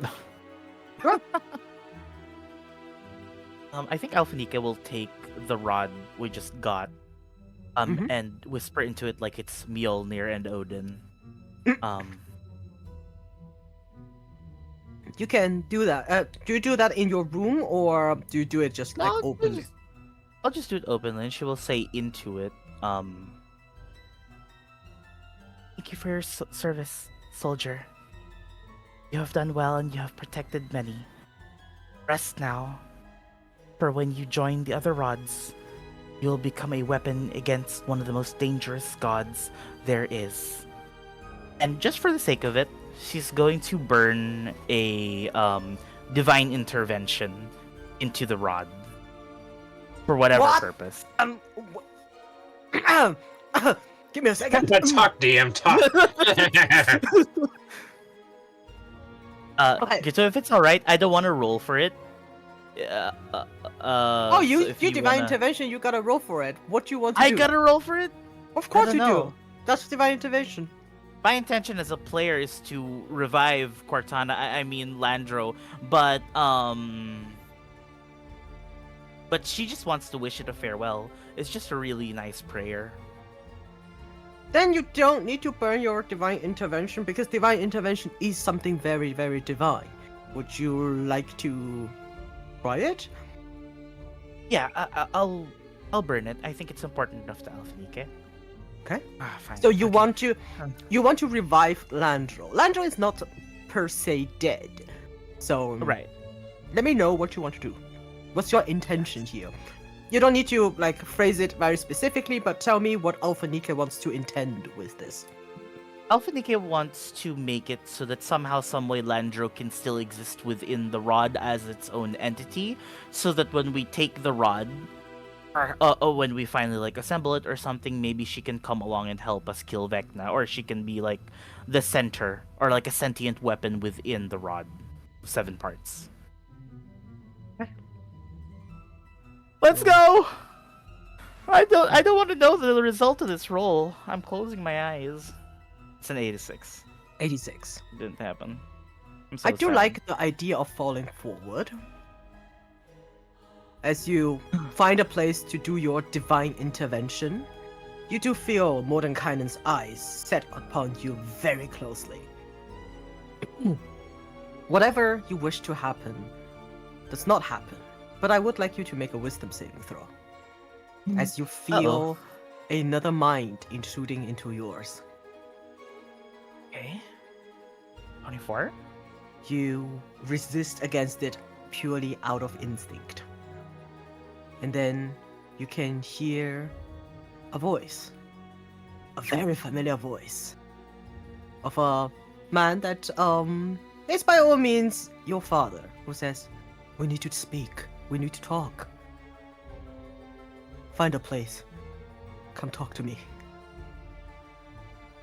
You're not sure if this is a far memory from when you still inhabited your own fort, or if he is actually calling to you. Uncertain. She knows that there was some kind of intervention happening into her mind.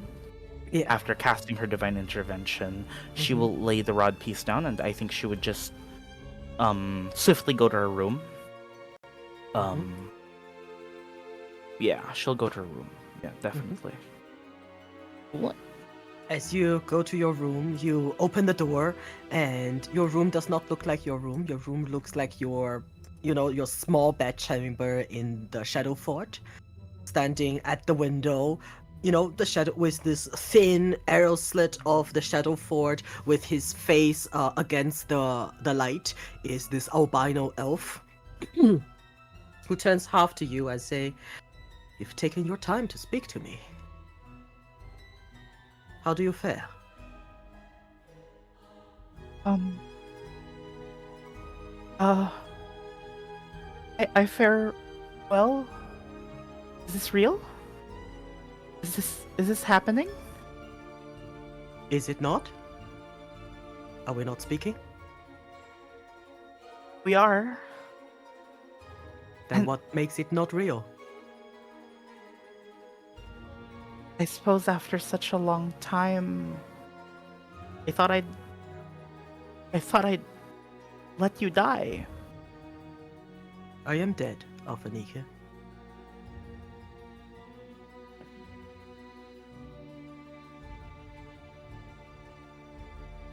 What happened? War.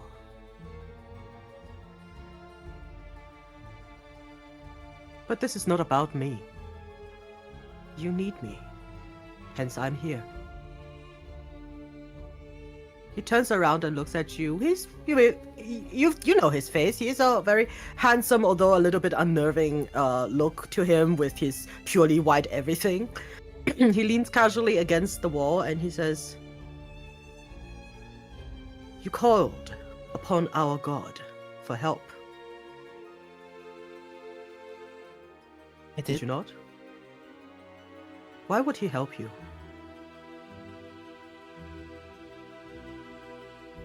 Why has he helped me this entire time?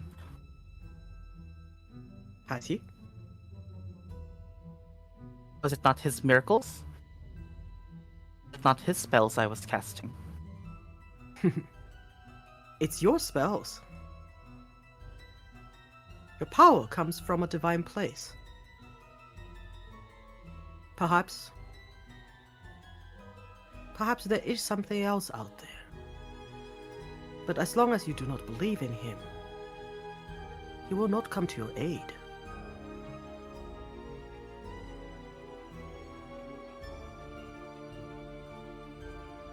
Perhaps you believe in someone else. Perhaps that is the source of your power now.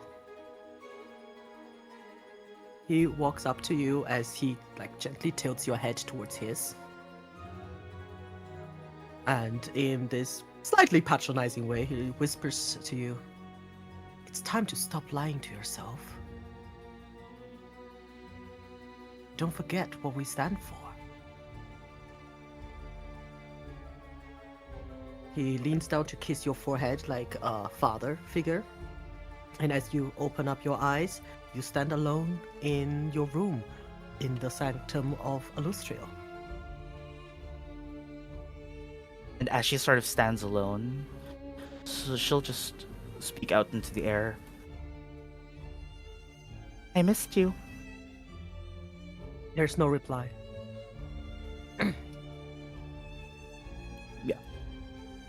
She'll I guess a little hurt, a little disappointed in herself, and a little disoriented, she'll just call the night. To the other, anyone else want to do something before you go to long rest? Arg empties out all the fun stuff he took from Landro into the pile. And Oh my goes to bed. god! This pile is growing. Right? Rule, Saren, anything? I don't have any spells prepared which be relevant, so I will go to sleep as well. Prue? Sorry. Oh, go ahead, Ark. With permanent detect magic on, how is this entire place look? No, you can cast detect magic at will. It's not permanently on. Okay, it's not permanent. Okay, he'll at will it and see what this place looks like. It's blinding. Make a wisdom save. I knew it. Could have seen that coming.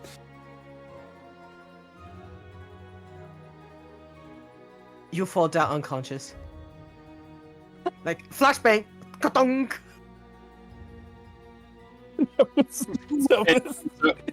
Ben comes over, picks up Ark, and takes him to the room. Alright.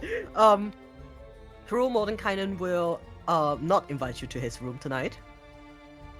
That's And- fine, because Cruel just opens his door. Yeah, and he will just watch all of you leave and go to sleep, and the sanctum becomes quiet. It offers perfect privacy to everyone who wishes it, and as you all sleep for a very long time, recovering from your arduous journey, at some point next day, hard to tell when, but the illusionary windows of each of your bed chambers shows a midday sun. You guys can finally take a long rest and level up. Ooh. Ooh. Mm. Ooh. Alrighty. Tell. All right. Tasha will tell Yes. as in the morning. when Tell's not you gonna get wake his up- long rest, is he? Oh, you can get your long rest, don't worry. But Tasha has a very specific idea where your power should grow. You wake up. Where's your sword? It is not visible. He would have dismissed it. He does not leave that thing laying around. Mm-hmm. Which is even more surprising when you wake up in the morning and you see Tasha still in her nightgown, leaning against the window and carefully examining your sword. I think Tell would be very freaked out at this. And I think he would She quickly raises up eyebrow, makes a pun about swords. I was just typing it out because you said she has a very specific idea of where your power should go. Where's your sword? I don't want to get killed by Kali, so she will make a I don't know. pun. She's currently sitting over here playing Baldur's Gate. She has the stream up, but I don't know if she's listening. She just turned around and looked at me. She has no idea what's going on. You know, she has the capability to re-listen to this, and I don't suddenly want Fady to obliterate a tail, okay? No, it's fine. All of a sudden, opening divine intervention, meteor swarm on Atea. Tell's getting into some shenanigans. Sorry. Alright, like Tasha Okay. very specifically make a pun about your sword and then wiggles her eyebrows. Tell sits up, and he just raises an eyebrow. And he says, "That is a rather dangerous magical artifact you have your hands on there, Tasha." Really, do you really think I wouldn't know how to handle this? He just smiles and shakes his head. Says, "Yeah, but it's mine." Oh, I so want to make bad puns. She comes over and she I know. He sighs. He says, "All right, what do you want with it?" Curious. This is powerful. I mean, I know my way about powerful swords. Have you... Stop, guys! We're making it way too easy. Yes, absolutely. Oh no, stop it, Gertua. Focus. This is not a... Wait, what was I? Yes. She holds your sword with some reverence. She doesn't know that this is a dangerous artifact, but she has no fear as putting her hands on the actual blade and gently smooths over it. And she says, "Have you been resisting its power?" Till he's kind of sighs a bit. He says, "Well, in light of all of this newfound honesty, I've finally found myself availed of. Yes, I have." Why though? Could be He so says- much more. He says, "I have always relied on my physical prowess in battle and my nimbleness and knowledge of swordplay." Making this too easy for me, Muff. I know. And Tell is leaning hard into the innuendos, obviously. But he says, but To be honest, it frightens me. A man should never be frightened of his own power. He says, Not "Ah, 'cause you're yes, careful but..." anymore. Tell says, "Ah, yes, but it's not my power. It's Could be. that's power." Ugh. She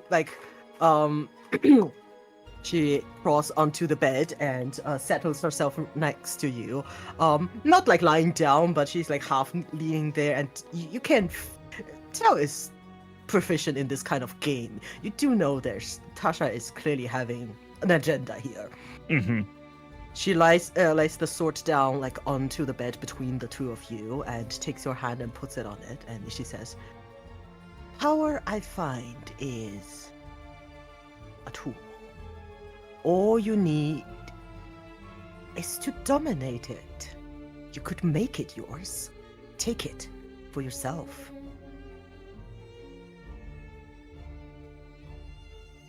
I feel that your power comes from the weapon itself. It's a weapon, Tel. With your power and your nimbleness, this weapon could bring you to new heights.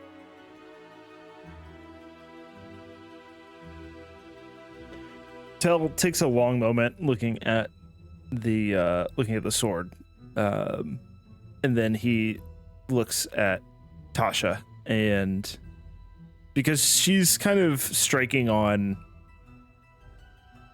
both some of his biggest fears and biggest desires at the moment, he says, "But won't it consume me?" Not if you're strong enough. She nestled herself almost in your lap-ish. You need not worry, you have me. I don't like to bring up past lovers, but you would not be the first man I helped to achieve his true power. I can help you, guide you through this. Don't be fooled by my stunning and innocent appearance. I am Tasha. I have tangled with darkness beyond your imagining. This is a trifle, but in the hand of the right man, imagine what we can do together.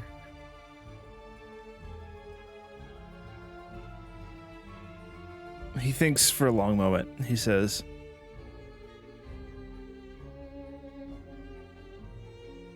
"I would not be willing to rely solely on your power for this undertaking. This Of would course not. have to be something that I would be strong enough for on my own." But you do realize that the saying, behind every man is a devoted woman? I could be that woman for you. He scoffs. He says, "Devoted." Devoted to your ascension, to your power. Not in that domestic sense how people likes to construe it. He If I would... Mm-hmm. he laughs. He says, "I don't know that everyone will approve, but..." Then don't tell them. He says, "That is not an option. But what I am willing to do is I'm willing to dip my toe into the water, as it were. I'm willing to try. Because..." And he like shifts away from her and picks the sword up. And he says, "Because I want to ensure that I do, in fact, have power over this because of the threat that it poses. I'm willing to embrace some of the power if it means I will have more control." She smiles at you like a cat. Well, would you like to do it before breakfast or after?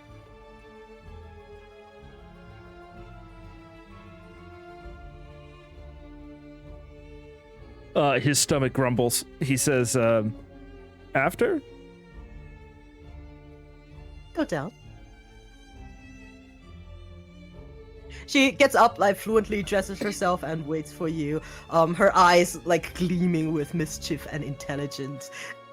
I think, Till, with your passive insight and your proficiencies, you kind of know what it is. But if you want to know more, you can roll an insight check. Yes, I would like to. I think the breakfast excuse is also sort of a way for him to buy time, kind of think it through a little bit. Let's see inside. Ooh, not great. Only an 18. On a nat 20, you discover it's actually Vecna right now. Oh God. It's actually Vecna disguised as... Yeah, as This you is read Tasha. her, I mean, she is very distracting with her looks and all of that, and the very fact that this is Tasha the Witch. But in the back of your mind, you do know some of Tasha's history. She's not renowned for her virtues. She's renowned for her prowess and her many questionable affairs. Mm-hmm. Although you cannot detect any direct lie in what she says, and in all intents and purposes, she does seem very devoted to you gaining power, given the circumstance we are in. There is like a small bell in your head that keeps asking whether you are just her new favorite plaything. Yeah. I'll touch on the stuff of epic mentions. It's very true. I think kind of what's going through Tell's mind at the moment is he knows, like, he is aware that she definitely has some ulterior motives here. He knows her history. He knows kind of the stories there.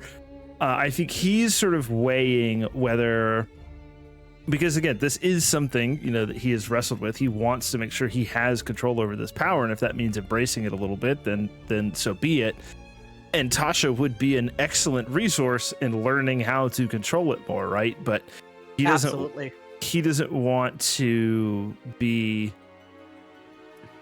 The door is definitely open, and I think he will decide to walk through it. At least take the first step through it at this point. Nice. All right, we can go to breakfast and see what happens next.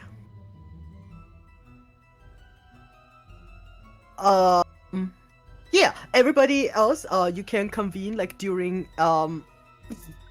stop stop guys, stop it. At breakfast, quote unquote. Have you all leveled up? Wait, Ark, what the hell? What's No. happened to your HP? You know that we're messing around with things. I have 1 second. Oh. It should be fine.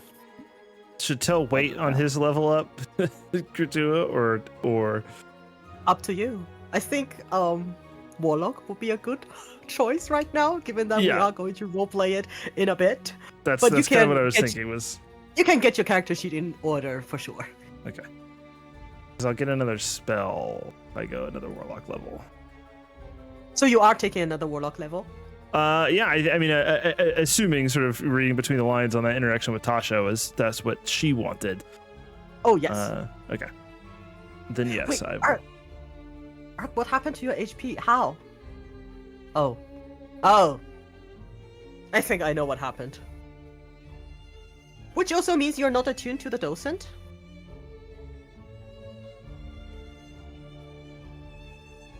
Like, Oh. it's not right. Oh God. Oh God. Oh, what? Holy. Hey. All John, you right, made it. then why don't you come up and describe what, if there's any physical change to Ark in the morning? Absolutely. Why do I have a feeling we're about to see some abominations? Right. I actually haven't prepped anything for what the new arc would look like. So for now, we just see Arg. Before, when all the pieces were rusted and kind of replaced in a hodgepodge of stuff, he now actually has like armor from some of those corpses that had the bodies in it. He has better armor. Everything just looks new as replace can be. He went on down to the hardware store and got a nice everything is whatever was missing, and he has a pile of spare parts, like random limbs and stuff in his chambers. And yeah, he's still the same size. It's just now it's less.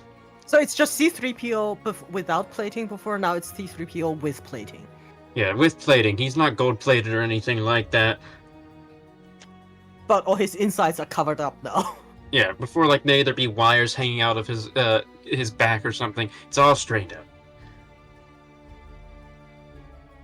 Oh, a cursed specter. Yeah, I mean that's what I'm tells us actually next. imagining a skinless Terminator, but with Arg's head.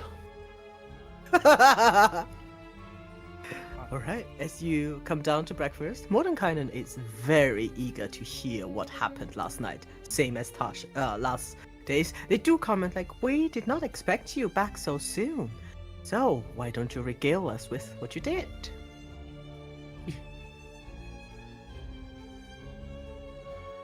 Alphanike, that would normally be very responsive, is not responsive. She's just kind of sitting there. Arg, do you think maybe it's time for you to show off your new memory? No. Okay, He sits okay. down. No! Just no. Is Bin No. still looking like Bin? Like normal? Yeah, Ben's normal. Alright. Does anybody tell the wizard too now what happened? We don't need to actually speak it out. Just tell Here's me a summary of events. Yeah. Some regales them. everything. Collage. I mean montage. Honestly, here's what realistically happens. Saren, we located the artifact and retrieved it from some locals. It's in our possession now. She procures it. Both of them look at you with, I'm afraid we will need a little bit more detail. We kind of have to know what it was used for, where it came from. Did you make any alliances, enemies? You have upgraded your war table. Congratulations.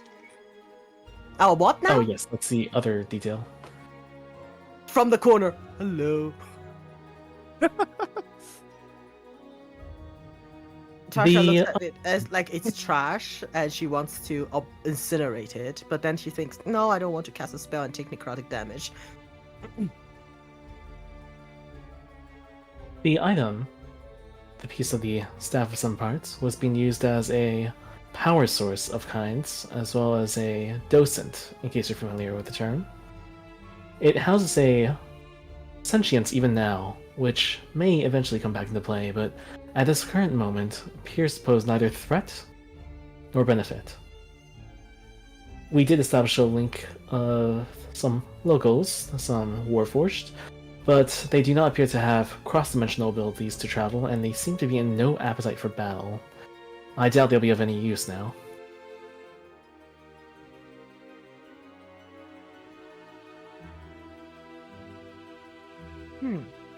Well, that's just as well.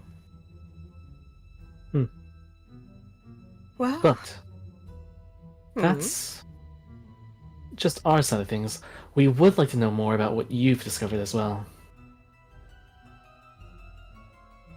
that we couldn't discover everything or anything tells us more than as if we have discovered anything. Tasha I'm sorry? leans back. She says that they couldn't find much, tells them more about as if they could have. She leans back and says, sure. I have reached out to some of my old colleagues. Takes a lot of explaining. But the good news is, some of my friends are still around. The bad news is that many of my friends are no longer willing to talk to me. Mordenkainen chimes in. And by her friends, she means demons. The demons can't be compelled in any way? Well, then it would be worse. They could. I have wrestled some knowledge. It seems that one of my past lover actually forgot about me. Huh? What you're suggesting is that Vecna has been going around erasing the intelligence which we are out to obtain. Sure, it is intelligence that he is erasing.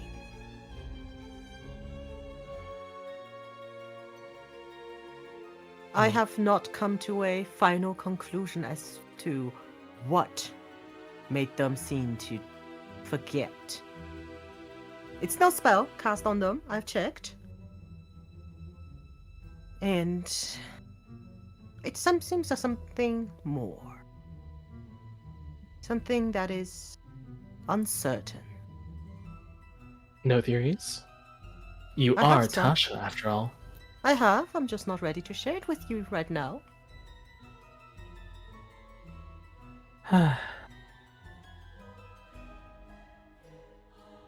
She nods But- and then turns to the others.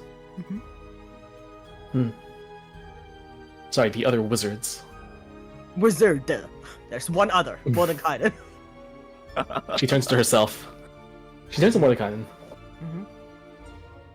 He regards Mordekainen? you with like a very neutral tone. He says, theories can be misleading before they are confirmed. So we have nothing to move on right now. We have the location of the next rod piece. Well, that'll do it. I have to warn you, though, the next place you will be going to is more dangerous than any of that you have visited before. He stands up and starts walking around a little bit. He also says, I do believe that the power we are fighting against has significant influence onto this. Does the realm of dread tell any of you anything? It's an unhappy place. Would that- Of course. Would that be Arcana? Yeah. If you, Alright. you guys have, if your characters would have knowledge, like your character has been to one before, you can use that as well. I imagine Arg would have at least heard. No, actually, with he has new memories, he don't know shit. Memories of Ark starting this campaign. Yes. Oh, I would hit an amazing Arcana check.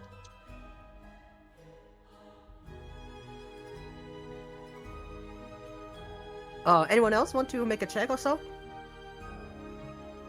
Nope. All right. Would I Arg think- have I think read Till anything would. about it? Would Arg have read anything about this in their library, in the back? Make an Arcana check. Yay! Tell. Okay. 15. 27. Tell, you know, Realm of Dread is another domain that you've heard about. The name has been tossed around before. But as in what exactly it is, Tell can tell right now. Saren and Ark. So do the players all know what a Realm of Dread is? No. Yeah. I do, yeah. Oh. Okay. I So don't either. No. to the players, a Realm of Dread is a subdomain. This subdomain is usually attached to a plane, a very famous one. Most people suggest it is in the Shadowfell. But the Realm of Dreads are each of their own enclosed subdivisions, a realm solely created to punish an evil entity. This is the academical explanation of a Realm of Dread. Hence, the nature of the realm depends on the subject it is to punish. And as the name suggests, they are terrible places. And in most cases, once you enter, you cannot leave unless with the blessing of the subject whom it is to punish and imprison. Most notably, the most famous Realm of Dread is one ruled by a vampire called Strahd. Barovia is a Realm of Dread. The perhaps second most famous is the Realm of Dread of Vecna. And no one shall ever escape from a realm of dread save Vecna. Vecna is, in the history of the cosmos, the only being who's ever broken out of his own realm of dread. But they can come in any shape or form. This is what you both remember from your good Arcana roll. Yeah, Tell also has a shield that may or may not have originated in Barovia, so it would make sense that he knows of them. Yes, you do know Barovia is a realm of dread because Alustra did say, we have to go to Barovia to get that shield at the beginning. So I guess having heard about with that 15, you would have heard about Strahd, heard about Barovia, and that it is a realm of dread, but the details might elude you. Mm-hmm. Wait, are we playing Curse of Strahd now? I'm so confused. Yes, we're transferring over. Yes, Mav, would you please like to take over as Yes. GM? Oh god, no. Thank you very much. 2 parallel Strahd campaigns? No way. So, this is what Mordecai, would you like to say something? Because this is Ark and Saren would know this knowledge with this role, and my exposition is to Saren and Ark. Sarah will keep that knowledge to herself. Arg has the knowledge, but did not understand when he saw it in passing in a book, so he's just gonna stay silent. I don't understand what Dekutua said for most of that. I'm sorry. Then Mordenkainen will explain exactly what I said. Basically, for Ark it is a subdomain, so it is a part of a major plane. You know, most planes have levels, and it is one level of that plane, and a domain of dread is enclosed. So once you enter it, you can't leave, and the features of that domain, as in what the place looks like, what theme it takes, what monsters are there, depends on the quote-unquote lord of that domain. However, usually the lord of the domain is there to be punished. It's a personalized hell for each of these people. So is it similar to like the Magnificent Mansion where it's in its own little area outside of normal? Only in an extreme large scale, and the domains of dread usually is not just like a mansion, it's a country. Oh, an entire. We are playing Curse of Strahd. Well, Barovia is Have a domain of dread. Have you all ever heard of something called domain expansion? It's not like that at all. It's not like that at all. It Cool is shakes his a head and says, personalized. I only mastered simple domain. Sigh. Yes, it's really like a country-sized hell, customized to some kind of entity. And Mordenkainen, let's dispel the magic here and just say, which domain are we entering? Glad you asked.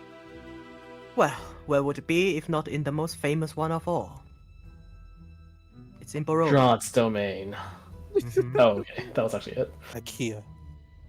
Yeah, oh my god, that'd be amazing. IKEA That domain. is a domain, yeah. Ah, It's an endless maze, and you shall Hard never to see escape. daylight again. you never. Hard to escape. It's worse than the Minotaurs. It's made for one specific Minotaur. Yeah, Mordecai says it's in Barovia. Has any of you been there before? Saren consults her spellbook for a second and then says, just a completely non sequitur, "Hey, Mordenkainen, does your spellbook contain dawn?" You address me with some deference, would you? Oh, great, wizard. Hey, Mordenkainen, do you have dawn in your spellbook? Sit down and Goodness. listen. Tasha, what about you? We're in the middle of a meeting, Saren. Sit down. I am sitting down. Why? What are you planning? Planning? I plan to expand my ability to address this threat that we've just been informed of. The taunt spell will not help you break out Barovia.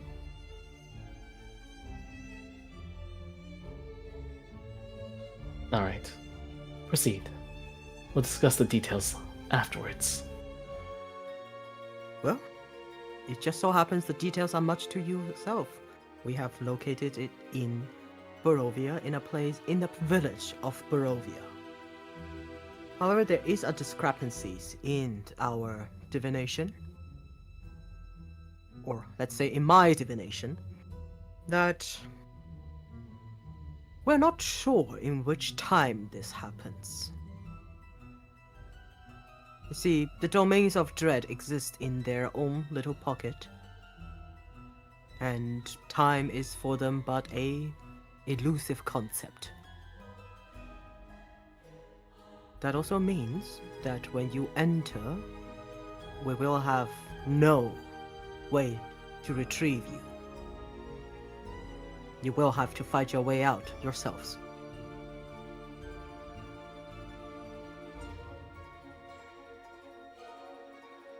I have been to this domain before, and I have to unfortunately tell you that many of your insolence will not help you in this matter, as the only way to escape is with its lord's blessing.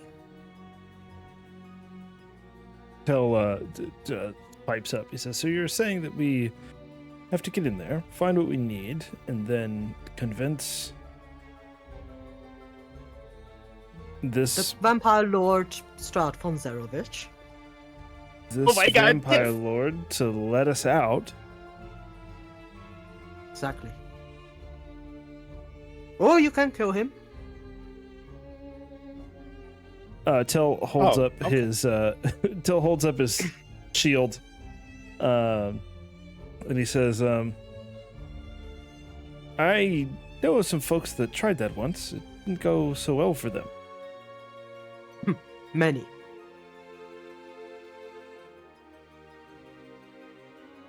But I'm sure that your skills of seduction might come in handy. From my knowledge of this vampire, he is.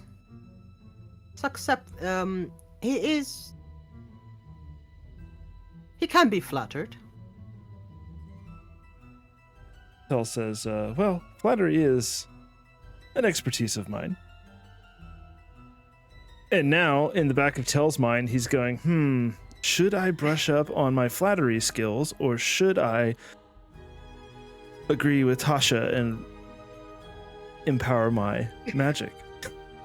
Ooh. As Mav sits here and Ooh. goes, does I that mean see. I need to go for panache? Well, I'm glad I delayed this decision till after this breakfast meeting. yep, Oh my that's goodness. what kind of So they're like, you might have to sleep with a vampire, and Tell's like, I'm gonna take a nap.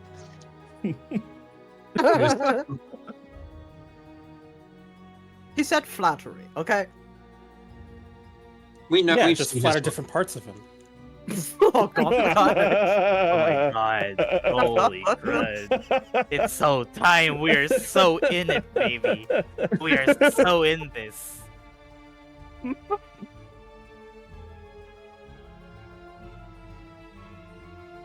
Yes, Mordenkainen informs you of all of this. Is there, other than being able to flatter him, I do not feel confident that my presence would add to such flattery, considering my nature. He Is there looks at anything? you very clearly, says, yes, you're not his type. Yes. Do we know anything that Strahd likes? He is within a realm of dread. Perhaps there are certain goods that he prefers that is not attainable within his own hell. Would there be such a thing? Do they grow apples there? Apples. You want to Well- flatter what many consider the father of all vampire lords with an apple. I was hoping that at least something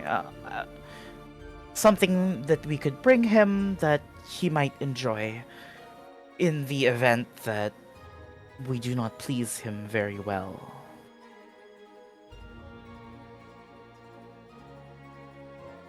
Encounter with him was brief and not all that let's say friendly. I You had do mentioned know. that we could potentially destroy this entity in order to escape. How would that work? Does one become the new domain master? If this domain is to remain intact, I suppose. Very few have ever done such a feat. But I do believe that once you destroy him, his power might be weakened, allowing you passage or us access to you. So it Certain seems we have two deities- options then. Certain deities may have some limited power within that realm, though not by themselves, and through others, of course. He gives crew like a once-over. It seems we have two options then. We can either seek to destroy this creature, which should be a secondary resort, I understand, given the power of this entity, or we can attempt to reason with it so that we can escape after we obtain the piece. Let's prepare for both, and in the event that we cannot, in fact, reason our way to obtain passage out of the domain, well, we'll have to resort to other means. For example, spells, and if you have any specialized instruments of war. I can tell you that all teleportation spell that would remove you from a realm of dread is utterly useless while you're inside of it.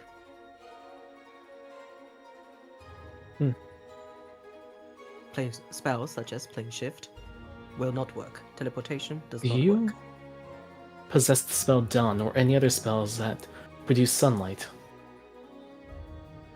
Naturally, Let's transcribe those before we go. how long would you need? Let's call it a day. So over at Tasha and says, would you? Tasha might. Rolls her eyes. Sure, why not? She pulls out her spell book and then you see she does cast some magic without words or gestures and opens her book, and this book is utterly empty except for this one spell. I also need sunlight. What's it Good called? luck. Ray of light? Do you mean not to allow me access to the spell Sunbeam? Do you need? So what exactly is Saren asking? We need Sunbeam as well as Daylight, right? In order to destroy vampires? This is just as a alpha character that's all in about vampires. I think daylight doesn't actually create sunlight.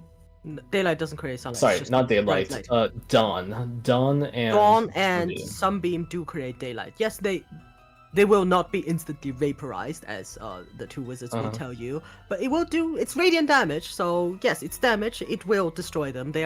I do not believe they are vulnerable to it, though. Sarah nods and then she says, "There is one more expert I know who might be able to tell us about vampires in great detail."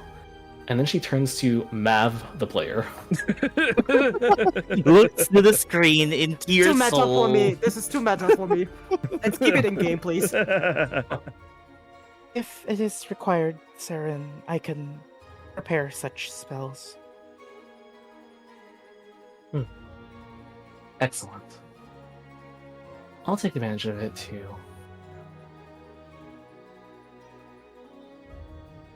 But what spell did So- Saren choose on level up?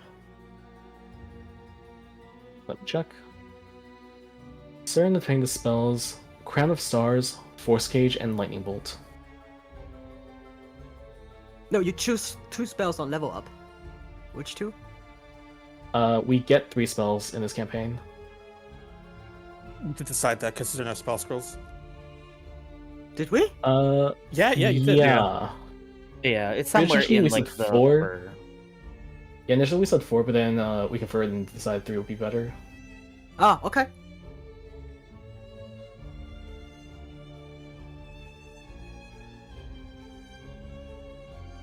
Well, you guys have time to prepare. The wizards will not rush you as you are going into a domain of dread. And if you need so reading materials, of course, here. This guide to Ravenloft is right here. It's right there. Can we just look at Strahd's stats real quick? It's not in this book. Yeah, I was gonna say the Strat Stat That's block not in that definitely not book. in that one. It's not in the book. Tell is getting this like vague memory of a book about a curse about a guy named Strahd, and he's gonna go check the library to see if there's a copy of Which The Curse exactly of book Strahd. are you looking for? the Curse of Strahd. Oh, the Curse of Strahd. The companion. High or low? Hi. They did say they know about Strahd, and they probably have some information about him. I mean, they have the Wizard's 3. I mean, Unfortunately, you do not find the book about the curse that is about Strahd. But you do find Valerian's Guide to Ravenloft, which details a lot of stuff about Realm of Dread. However, you do know Mordenkainen has been to Barovia before, as he said.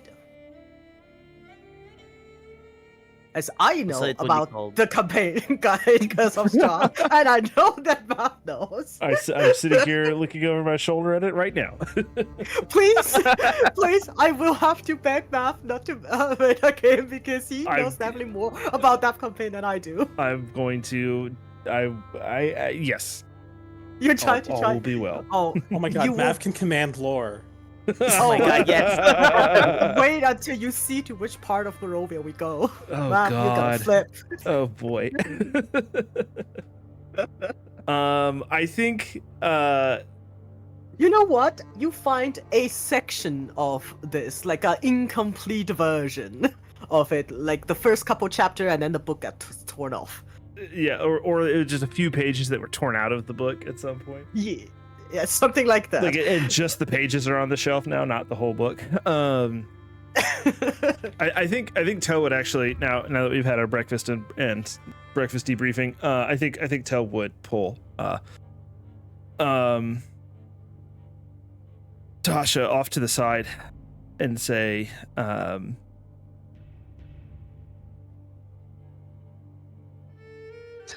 Alfie, no. Alfie, no. Wait. What did I miss? What did I miss? Oh, what's Is trying this to about? is she trying to eavesdrop? No, Alfie No. is picking a very distinct book up off the shelf over there. No, I didn't see it. I was doing this. I was trying to put this here on the shelf.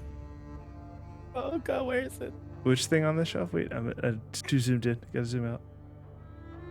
This one. The box set. The deluxe box set that has a Taraka Yeah. deck in it. And Can't then you open this or open it- lose its. I'll lose it. I can't open this book or I'll lose its value. Yes, we can. It's a Yeah, collectible. You open it up. You see this couple torn out pages rolled together in there. The rest is gone. But they found the books. No, Elfinike, don't look at this. I got a knife. No. Yeah, I think Toe would pull Tasha off to the side and say, "You're right." Ready for round 2? he chuckles. He says, "No. Well, I could guess perhaps in a sense." He says, I think you're right. I think my fear of this power is both holding me back and letting it control me more than I control it. I think I'm ready to embrace it a bit more, if you're still willing to help. Oh yes. You will repay me in kind, of course.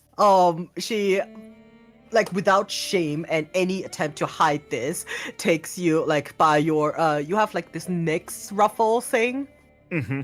and takes you by that and leads you away. Like almost demonstratively for everybody else, like don't disturb us, as she leads you back to her room. Tasha's room is as goth girl and edgy as you imagine Tasha's room to be. I believe it. right? And I need to remove. Why can't I bring you up there? Oh, I had lighting. You could just Stuff. ditch the hat. Yeah, no, I had some weird lighting and stuff here. So anyway, she brings you up to her room. It is as spacious as yours, maybe a little bit more. She has like a long-standing mirror that is very clearly magical, that is half covered in there. A huge four-poster bed and ritual circle drawn on the floor. 1,000 weird trinket, all oozing bad juju. As Is she the book of Ooh, evil in there? yeah, I was gonna say, does Tell see the Book of Evil in there anywhere? make a perception check.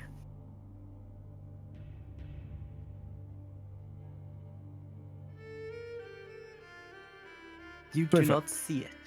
Oh boy. She, like, you can see she moves around her room with the grace of this very seductive wizards, and then she disappears behind a post and then comes out already partially undressed and say, looking for something? Stop it! Oh, that just got everything. Nobody even did anything. Yes, it's very prominently like on display. I penned that. Oh man. Signed by her, perfect. First edition. Natasha stole My it. original manuscript. Ah, yes. Tell us come to expect this type of thing. He just says, yep. I guess I'm ready. She asks you to come closer, where she makes you kneel in the center of, or sit in the center of this ritual circle that she has. And she drapes herself like partially over your shoulder, and she says, this is going to be a little bit more unconventional.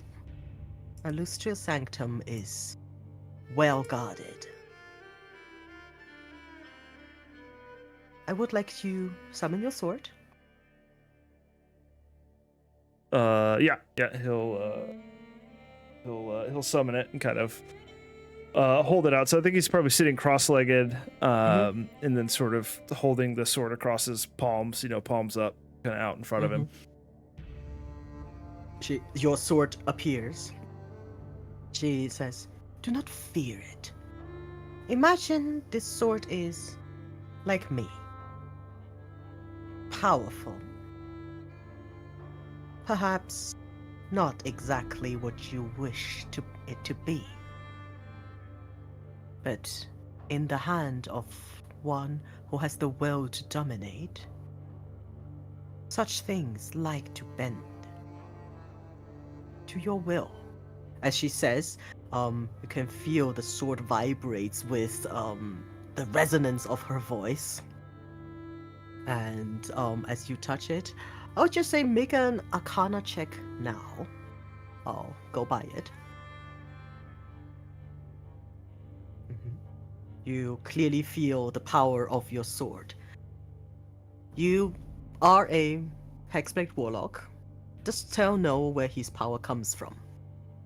I mean, he knows that it comes from the sword. He still does not know who or what the sword is. She will, we're going to make this weird again. Yes, sir. She will say, imagine your sword is a new lover. You've had your fun with it, but it's time to bond in truth. Talk to it, learn about it, and then bend it to your own use. I think Tell is exceedingly uncomfortable at this point because he knows he knows what he's heard when he first picked up the sword, and he's essentially forced that voice out of his mind. So I think excuse me, it's a very vulnerable moment for him as he sort of lets sparks up that conversation again, if you will. So, just Does Tail want to reach into this sword? Because it does vibrate with like almost a sentience. It's whatever is happening in this circle, it has basically coaxed it awake, and you can talk to it. Maybe not in words, but in sense that your mind is reaching into the space of the sword, its own mindscape, so to speak. Yeah, I think he's gonna kind of reach out with this. Like, I think Tell is actually gonna kind of treat this like a duel, like a fencing match. And he's going to tentatively like reach out, kind of probing for who or what this is. Not necessarily in the sense of like asking it directly, but more of like feeling out his opponent kind of thing. Wonderful. Why don't you make an insight check? Oh, wow, nice. You find yourself, like, if we are to describe this in a mental image, you find yourself on this battlefield. And there are a lot of sensories back and forth, and there is this shadowy figure, large, strong, wielding a sword, although everything is this nebulous smoke creature that is going back and forth with you. The first thing that you notice from its movement, how it reacts, is the utter chaos.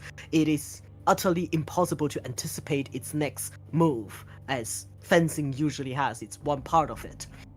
But with the 31, expecting the unexpected becomes the norm, and you can realize that it is chaotic in its nature. As you push on, please describe. Yeah, I was gonna say, I think seeing that and sort of getting a feel for that, Tell begins to plan out sort of his steps that reacting to the chaos and the uncertainty. There are methods for fighting against that, and I think he kind of begins to employ them to basically start to, rather than previously he's essentially just been along for the ride with his sword. I think this is really the first moment he has started to try to get control of it. That's great. As you try to get control over this sword, it resists your attempts. I would say make a persuasion check.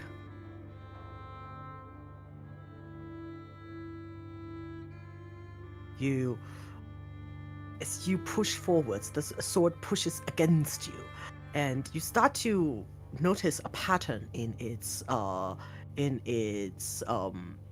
way of dealing with you. The more you push on and persuade, the fiercer it resists. And every time, as you are mentally dueling with it, you can feel its strikes against you as well in a attempt to kill. The sadistic nature of this sword that you have felt before, this bloodlust washes over you, and you now know the nature of this sword. Whoever the spirit that inhabits it, it's chaotic evil in its purest form. You hear faintly, like from outside, as if from another world, Tasha's words, urging you on to take a part of this sword and make it your own.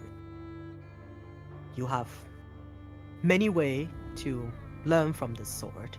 You can take its power in its rawest form. You could maybe learn from its alertness.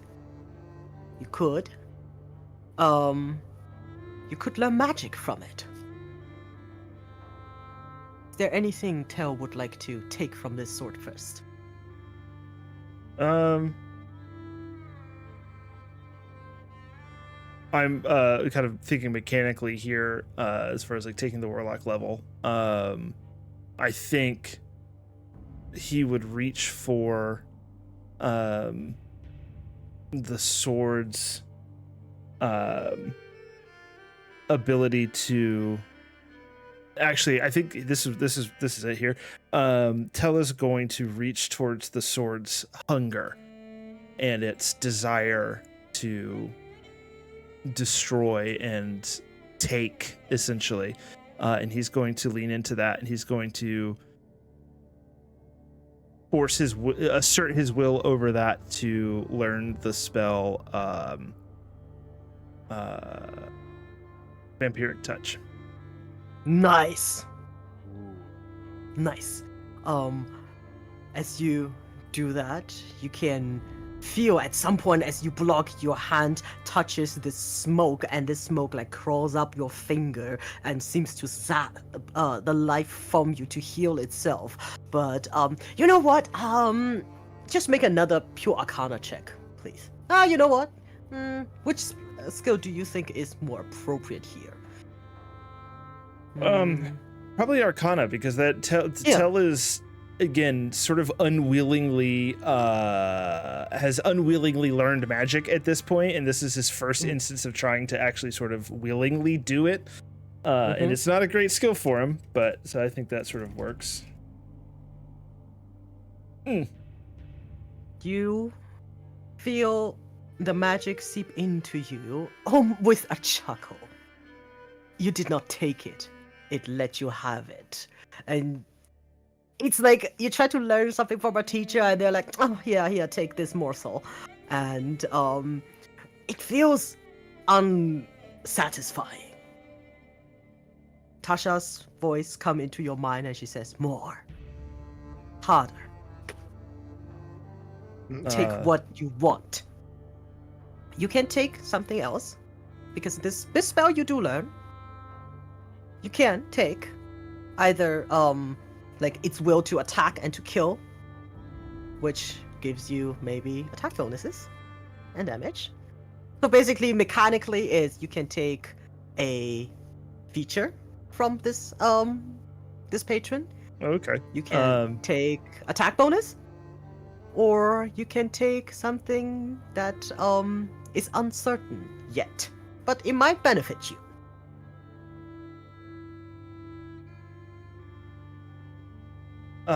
I think Tell would lean towards that uncertainty. He's doing this in again, he wants to learn more about this thing, be more in control of it. So I think he would lean towards whatever that other you push towards that uncertainty to try and gain clarity and understanding. Nice, wonderful. As you do that, this sword like folds its own blade like back into its sheath. You can recognize this like mental image of it has finished the duel with you. It comes closer, and you have Tasha physically on one side of your shoulder and this other entity on the other shoulder, and both of you are trying to corrupt you into something else, and you have a feeling as in, I will give you a gift if you do what I wish. Beth, please roll one D100. Uh-oh. Here we come. Nice. Isn't it the same thing Alfie rolled on their divine intervention? Yes, divine intervention. Very yep. similar. It's very similar. Like we've done an 80s roll already. Oh, you got an 86. Okay, sorry. Let me 3.12. see. What would it give you? Remember, the sword's a new lover. It has to be appropriate for that. Mm-hmm. New lover. You were looking for panache, weren't you? Oh my god, no! Oh god, I'm never gonna live this down. Nope. Never ever. I have to look at your spell really quick, because I don't want to give you something that you already have. Alright, I got it.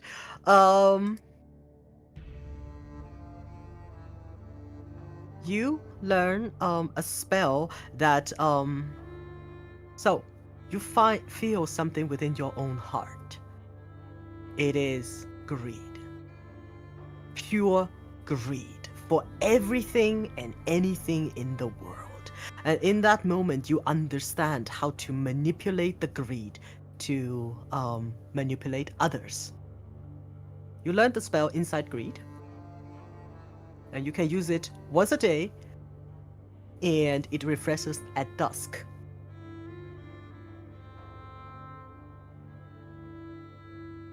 All right. Oh fudge.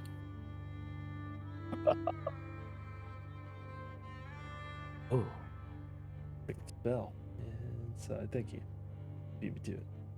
When you cast a spell, you present a gem used for the materials, a component. Choose any number of creature within range that you can see. Each target must succeed a wisdom saving throw or be charmed by you until the spell ends, or you or your companion do anything harmful to it. While charmed, in this way, creature can do nothing but use its movement to approach you in a safe manner. While an affected creature is within 5 feet of you, it cannot move, but simply stare greedily at the gem you present. And as you I'm open up guessing your that eye, the gem in this case would be the pommel of your the sword. pommel of my sword. Yep. Mm-hmm. Okay. Yeah. I like it. And I'm gonna DM you something else that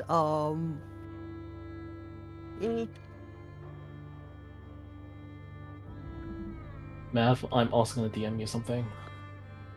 Please. this one.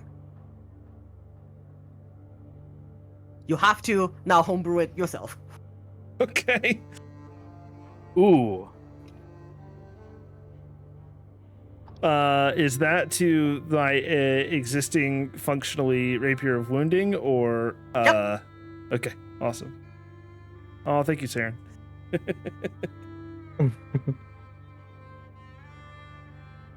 All right. This will take a whole while. Meanwhile, what do the others want to do? Yes, Like, sorry, I Tasha and don't want to be a scene hog. Oh, that was sick. No, that It was was- sick. That was sick as fuck. Yeah. Mm-hmm. Nice. Anybody else want to do something? Then we'll transcribe the spells. Yes, Tasha will happily give you access to her spell book and let you Ooh. transcribe it. Yeah, she'll just get a sunbeam and done. At some point, And- you do see like a not very pleased Modern kind of comes by, puts a stack of paper on your desk, puts an ink bottle in there. You know, the materials that you will need to transcribe it. Mm-hmm. And Crew is learning to spell. Yes. After dealing with the other wizard and something, Modern Kynan comes up here, looks at Ark and say, "Give us the room." Alright. Arg wanders off to get into more mischief. At dusk. It refreshes Dusk. at dusk. Dusk. Thank you. He comes over to you, Crew, and he says, "Would you like my help in spelling?" I think I can do it. No, I do need help. I do need to learn to ask for help. Would you want my company right now? I can leave you alone if you wish to be alone. No, I lost a friend's something important to a friend. Or I nearly did. I suppose it all worked out in the end, but I don't want that to happen again. Wait, your token disappeared for me. Where are you going? No, I'm not moving. Someone moving me? Oh, you're still attached to Killaway. Oh, Oh, he is. Yeah. Okay. Like a ranger start pulling Crew away while he's talking to Morton Guinan. He says, "You've been astonishingly quiet since your return."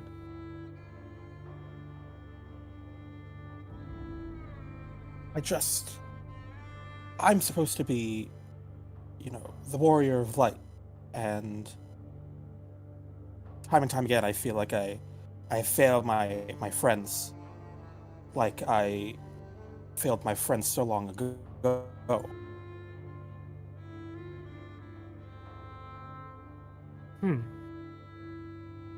I see your friends well and as normal.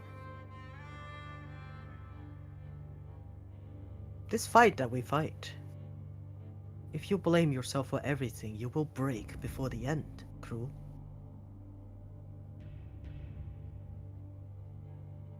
Then perhaps I wasn't meant to be the Warrior of Light at all.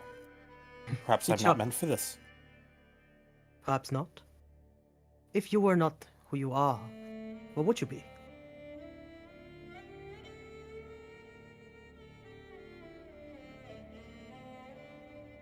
Farmer? The universe did not bring a farmer to our door, Cruel. You're right, I don't even know how to farm.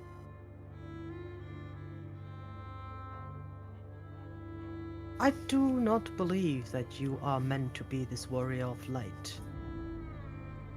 At least not only this warrior of light. Have you thought about other ways you might help your group? Other than... You are a paladin, yes? Yes. Other than battle, perhaps? Tell me. He's rather casual, like, tell me, do you have any other talents? I can juggle. Amusement, I see. Anything else? I can heal. But not just in a magical way. I can tend to animals. I can feel what people and creatures are feeling. Well, that is an impressive skill. Have you used it to help others? I've tried. And then I've stopped trying. I see. Well, I am no paladin, and I cannot tell you what to believe and what to do. I can give you some comfort. And maybe instill in you the knowledge that I do believe whatever comes next, they will rely on your strength. And not just... He, like, gently strokes your very muscular arms. Not just this. And then he puts his hand on your chest, but this as well. I feel certainly invigorated after spending time with you. Don't laugh.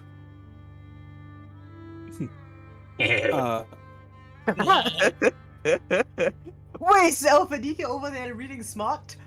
Yeah, my Ark and God. Alg and Ark and Alfie are like doing research into vampires, you see. And we found this book, and it's like, Vampire fan fictions. Okay. Very reliable source of investigation. like it was in the vampire The section. Christmas Strahd revamped, so we had to settle for this.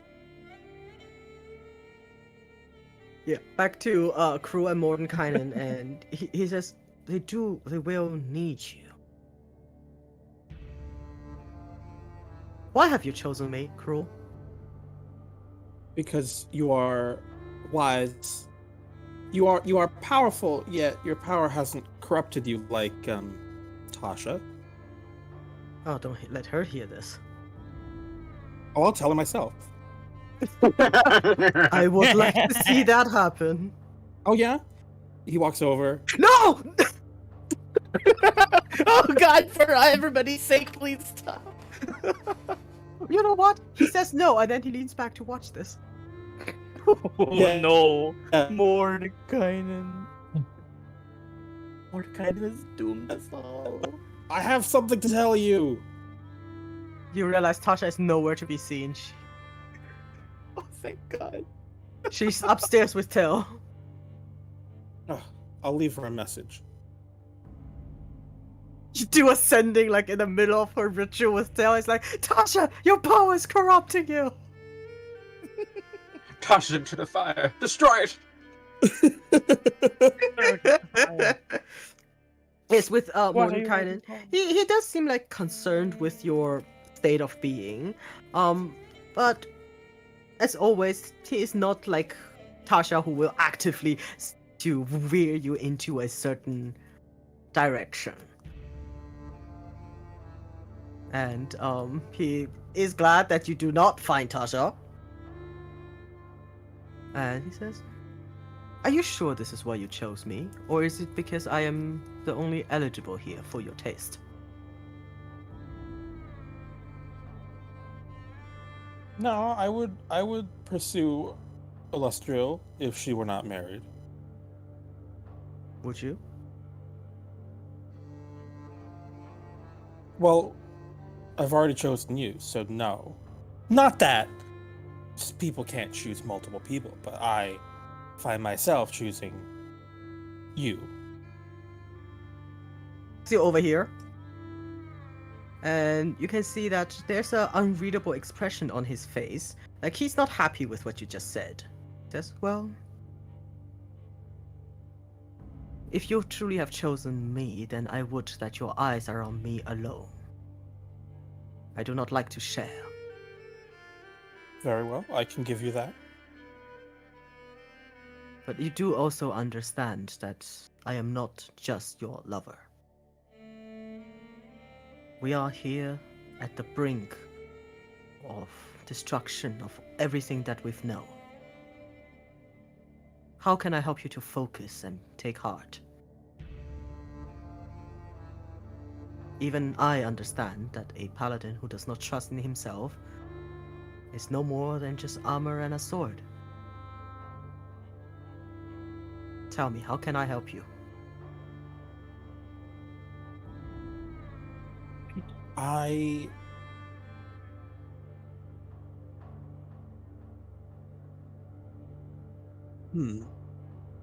Well, I find that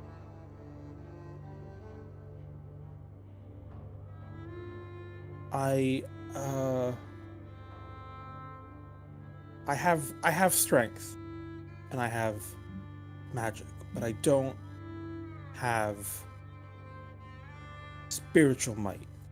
I feel like others are strong in mind and I'm simply not.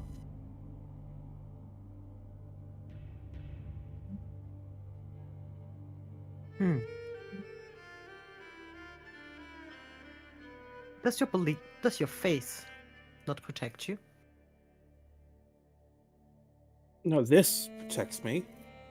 And then he points to his armor and he points to his shield.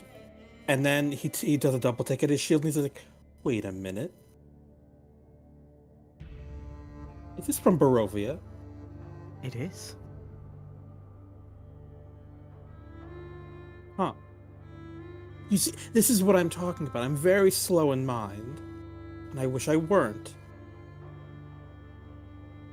You don't need to be fast in mind. You have a group full of self-assured wizards and scholars to do the thinking for you. I see. Then I just What need to else? be. What else do you need to understand but to know what is wrong and what is right? Do you need to understand the microcosmic function of the universe to decide? Or do If you that will ca- help me decide what's wrong and what's right. What if someone caused hurt in trying to do the right thing? And they will learn from it and do it better next time. And what if there is no next time? This is why we must trust that what we do is the right thing. Then you will never disbelieve your own choice. I see. What have you done that marked you so?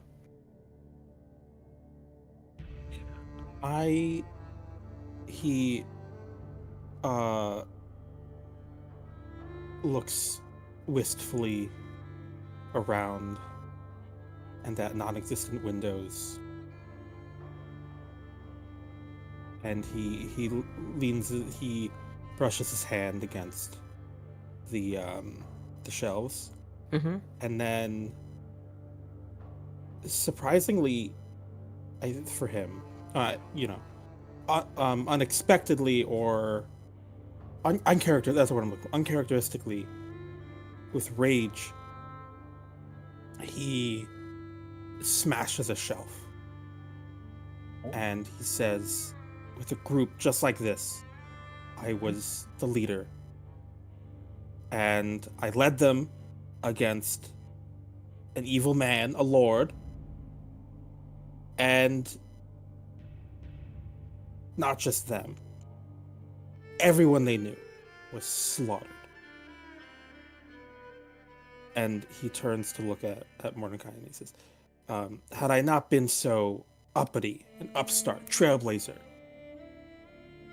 they might still live. And they might, rather than one self-conscious paladin, you might have had a whole militia instead of me here.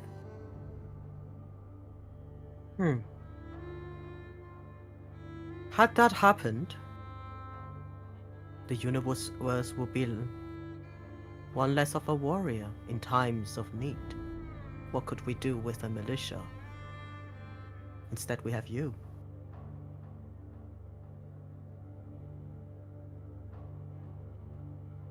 But whose choice was that to make? And he goes to put the shelf back together. And then he, drops it. Because it's smashed.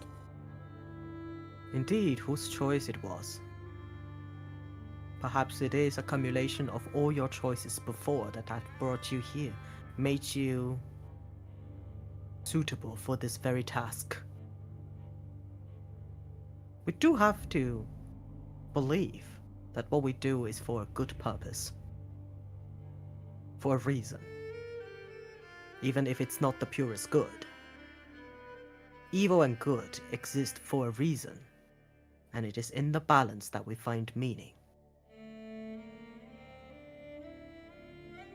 The ones dedicated to pure evil will never be the instrument of their own destruction, just as those dedicated to pure good live in a world of delusions. Neutrality is the truth of everything.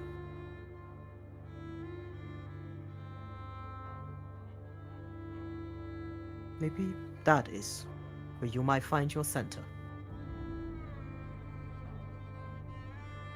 He, gently brushes your face and say, "You have a good heart, Cruel. Do not lose it." And then he looks at the shelf that you smashed. "You better mend that before Lustro returns." I don't get cantrips. Well, he sighs as he walks away.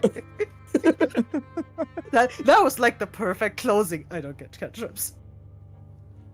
You gonna finish that? Looks at the broken shelf, looks at Cruel. Wasn't me. Make a deception check.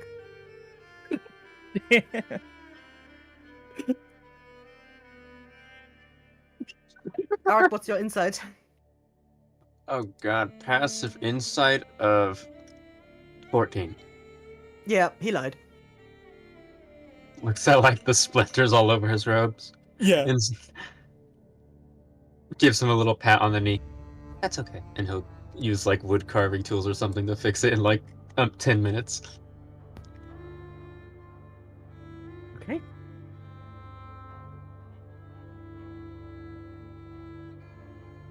The day moves on. Tel will be quite occupied for the whole day because Tasha does expect to be repaid. By the Um, end of the go ahead. Sorry. Okay, go ahead. Oh no, yeah.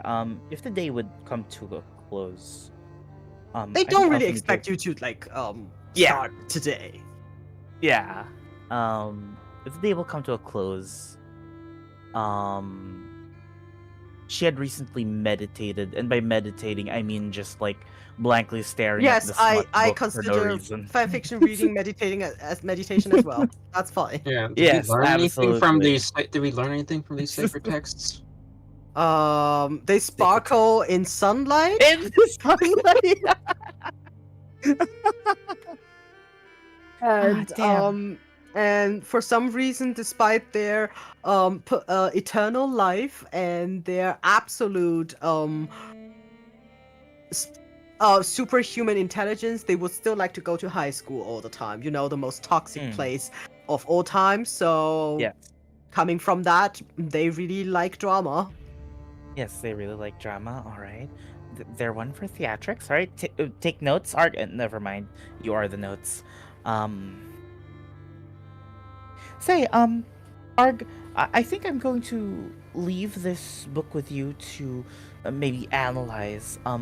I think I'm gonna go up and meditate a little, if that's fine for you. And Cruel, I don't know what you and Mordenkainen were talking about, but Oh my uh, god, you have so high passive perception, you probably heard every word. did Alphanika hear every word? If she would have heard every word, she wouldn't have wanted to listen in. Then She you didn't wouldn't want to have. pry on the. Okay, yeah, okay. She would have. Bid all of you good night. And she goes up, and then she realizes that everybody around her is either busy or trying to figure out a couple of things. Um, and as that sort of like dawns on her, she sort of closes her room. She was intending to get someone to help her with this, but she decides not to do so. And as she opens, um, the actual book that she was looking for, not the smut book. She opens a book that allows her to summon celestials, an ancient tome that has aided clerics many times over in summoning their heavenly friends. Mm-hmm. Um, she has been recently confronted with the idea or a sense that things might not be the way they seem in regards to her miracles. Mm-hmm. She doesn't know what will come from it, and she is personally very scared what will come from it. But she is hoping that it will give her tips as she casts Summon Celestial at 7th level. Okay. And she awaits. Put you Oh, I in your haven't room. updated. Yep. Have I updated? There you go.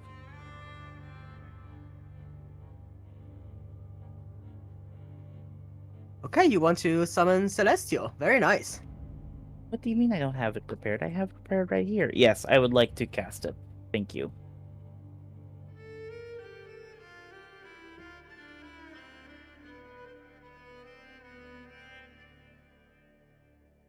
Just put the spell in chat, please.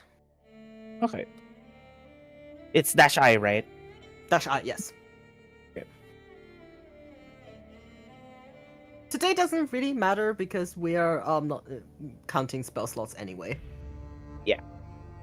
So okay, an Avenger or a Defender. Which one do you want to summon? Oh, Avenger or Defender? Isn't just like a CR That is Oh, Conjure sure. Celestial.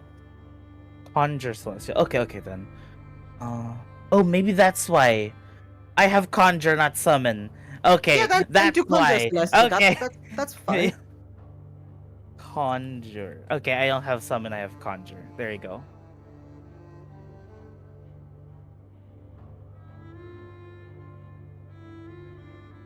Yeah. What do you want to summon? She doesn't really know, and she just because she has the idea that Celestials work for certain gods, and she's just waiting to see what comes out when she tries to summon one. Mm-hmm. Oh, this is your choice because it says the GM has the statistics. Is it really my choice? No, No, Oh it's, yeah, no, it's DM. it does have statistics. DM's choice. Anything below CR4, huh? Or CR4? I will take some liberty to this because I understand this is more for roleplay, right? Yes. All right. Tell me what Elfanika is looking for.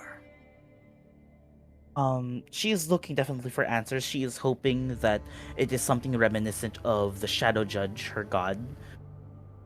But she is mostly bracing for herself for if it is something not reminiscent of them and it's something else entirely. She is half expecting some sort of monstrosity or something. She doesn't really know what to expect. She's just bracing and hoping that it's of the Shadow Judge. With some disappointment and some elation, you see a form starting to take shape where you wanted this thing to appear, and you're looking for answers, right? Yes, answers. Roll a d4 for me, please. A D4. Although far. 4. Mm-hmm. All right. With a d4, you see a flash of pink and blue and some beautiful blonde locks as this girl shows up in front of you, looking a little bit confused, and then she sees you and Yes! Oh, Yes! yes! she then sees you and go like, Yes. Alfie, and then she goes over to hug you. Oh my goodness. Well, she is a Didn't think- quarter of CR4. My goodness, I didn't think I would see you again. Oh, this is such a pleasant surprise. Oh, I was expecting so much worse. Oh, thank you. She'll like hug her and she will hold her. Yeah, like it's super Yeah. cute as you two hug each Aw. other, and she says, I sensed you, and oh, are you all right? You feel no, so I'm- distressed. How can I help you? Oh, no, I'm sorry. Come, please, sit it's down. so nice. All right. She Okay. like jumps onto your bed and dangles her feet a little bit, looking at you. Oh, Elfie, please let me help you. You look so distressed. Oh. Well, we are heading into a realm of dread soon. Oh no. However, coinciding that I was visited by the man that pretty much raised me within this room, and I have reason to doubt my faith. Oh. Well, do you not believe that your deity exists? Or have they disappointed you? No, I'm sorry. I think it's the other way around. Um, it's just I think a long time ago, I was really mad. I was just bad at everything. I needed someone and something to blame. At my lowest point, when I was abandoned and I was just left to wander, I renounced their name and I turned my back on them, and I vowed to never have faith again, but here I am. I I summon celestials. I can bring about miracles, and a part of me thought that they were taking taking pity on me, and I felt so pathetic at first for um rejecting them. But now I'm being told that he was never here to begin with, and I'm being told that there's someone else and I don't know who, and I don't know what to believe in. She comes over, like she hugs you and like pat on your head while she like combs your hair a little bit, and she says, I see. Well, I have noticed this. You're not the only cleric going through this. Many do these days. I didn't believe it at first, but I heard the whispers, through the celestial grapevine, if you would believe it, that many gods have fallen. And unrightfully and maybe even unjustly, blames were put at their feet. I don't have the choice like you do. My faith is not a two-sided thing. I have to have faith. I am a Quattle. But that you are given a choice to believe proves the strength of you, no? If your deity is not around, then who gives you the power? If you that's have the exactly it. power, that is proof that he exists. But that is not faith, is it? That's knowledge. And she winks at you. And she takes your Yeah. hand and pats it and says, to believe without proof. Now that is faith.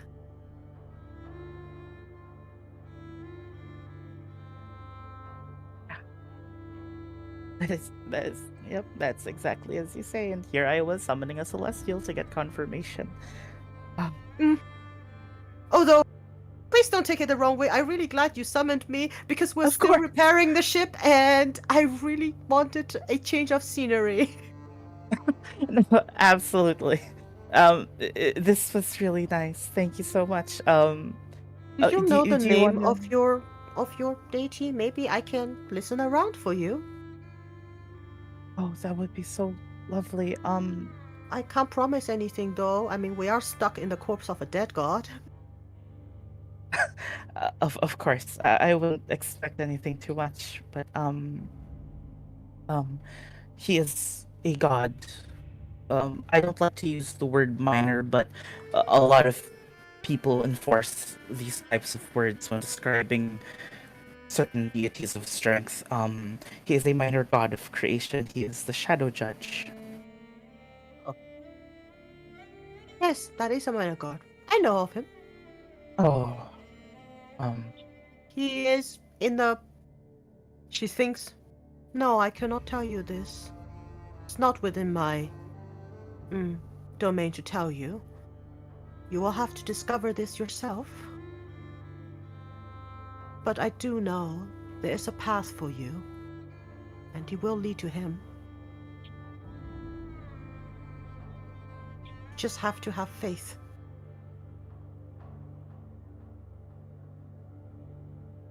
I see. All right. Thank you. Thank you so Oh. much. This is...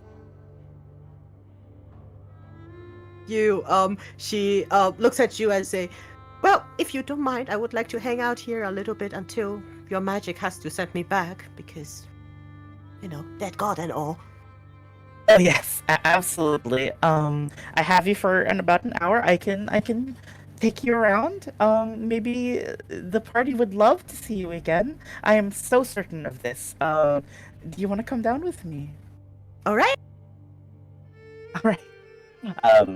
Yeah, she'll bring her around, show her around the sanctum. Mm-hmm. And Mhm. I think as soon as you guys leave, you'll see that Saren's kind of been waiting outside the door, and she's sitting on a little chair. And Like she... right outside of her door. Yes, right outside. Like, on the wall, like opposite the door, Saren's been like sitting there reading a book. You see Sirit come out, and she looks at you and go like, oh, hey, Saren. Hello. I actually wanted the other one in that room. All right, I'll just look around. Yes, goodbye. Afanike, are you in there? Yeah, hi, hello. She'll open the door. Mhm. You see, because she did cry a little, she's like wiping her tears, but her need to properly like fix herself up is overridden by the fact that you're looking for her. So she just opens up while she's like wiping away a couple of tears. You do see that there are signs of crying in there, not too much. Yeah, and Saren will notice that you've been crying, and she says, "Oh, I'm sorry. Did I come at a bad time?" Oh no, every time is a good time, especially with the weight that we are carrying. Is there anything I can help you with? Oh, yes. Saren goes off the side, and you look over about 2 feet, and she has set up a little table, and she brings over a platter of pastries. She says, I didn't feel right when I how do I put this? Just lifted off on saying thank you. So for saving my life, which is a monumental task, one that very few people have accomplished, excepting me, I think people say thank you by doing this. Isn't that right? Normal people, I mean, not people like me, but well, here. And she prefers a beautiful pastry that is covered in this pink, slightly rose scented frosting, and there's a little white candle in it.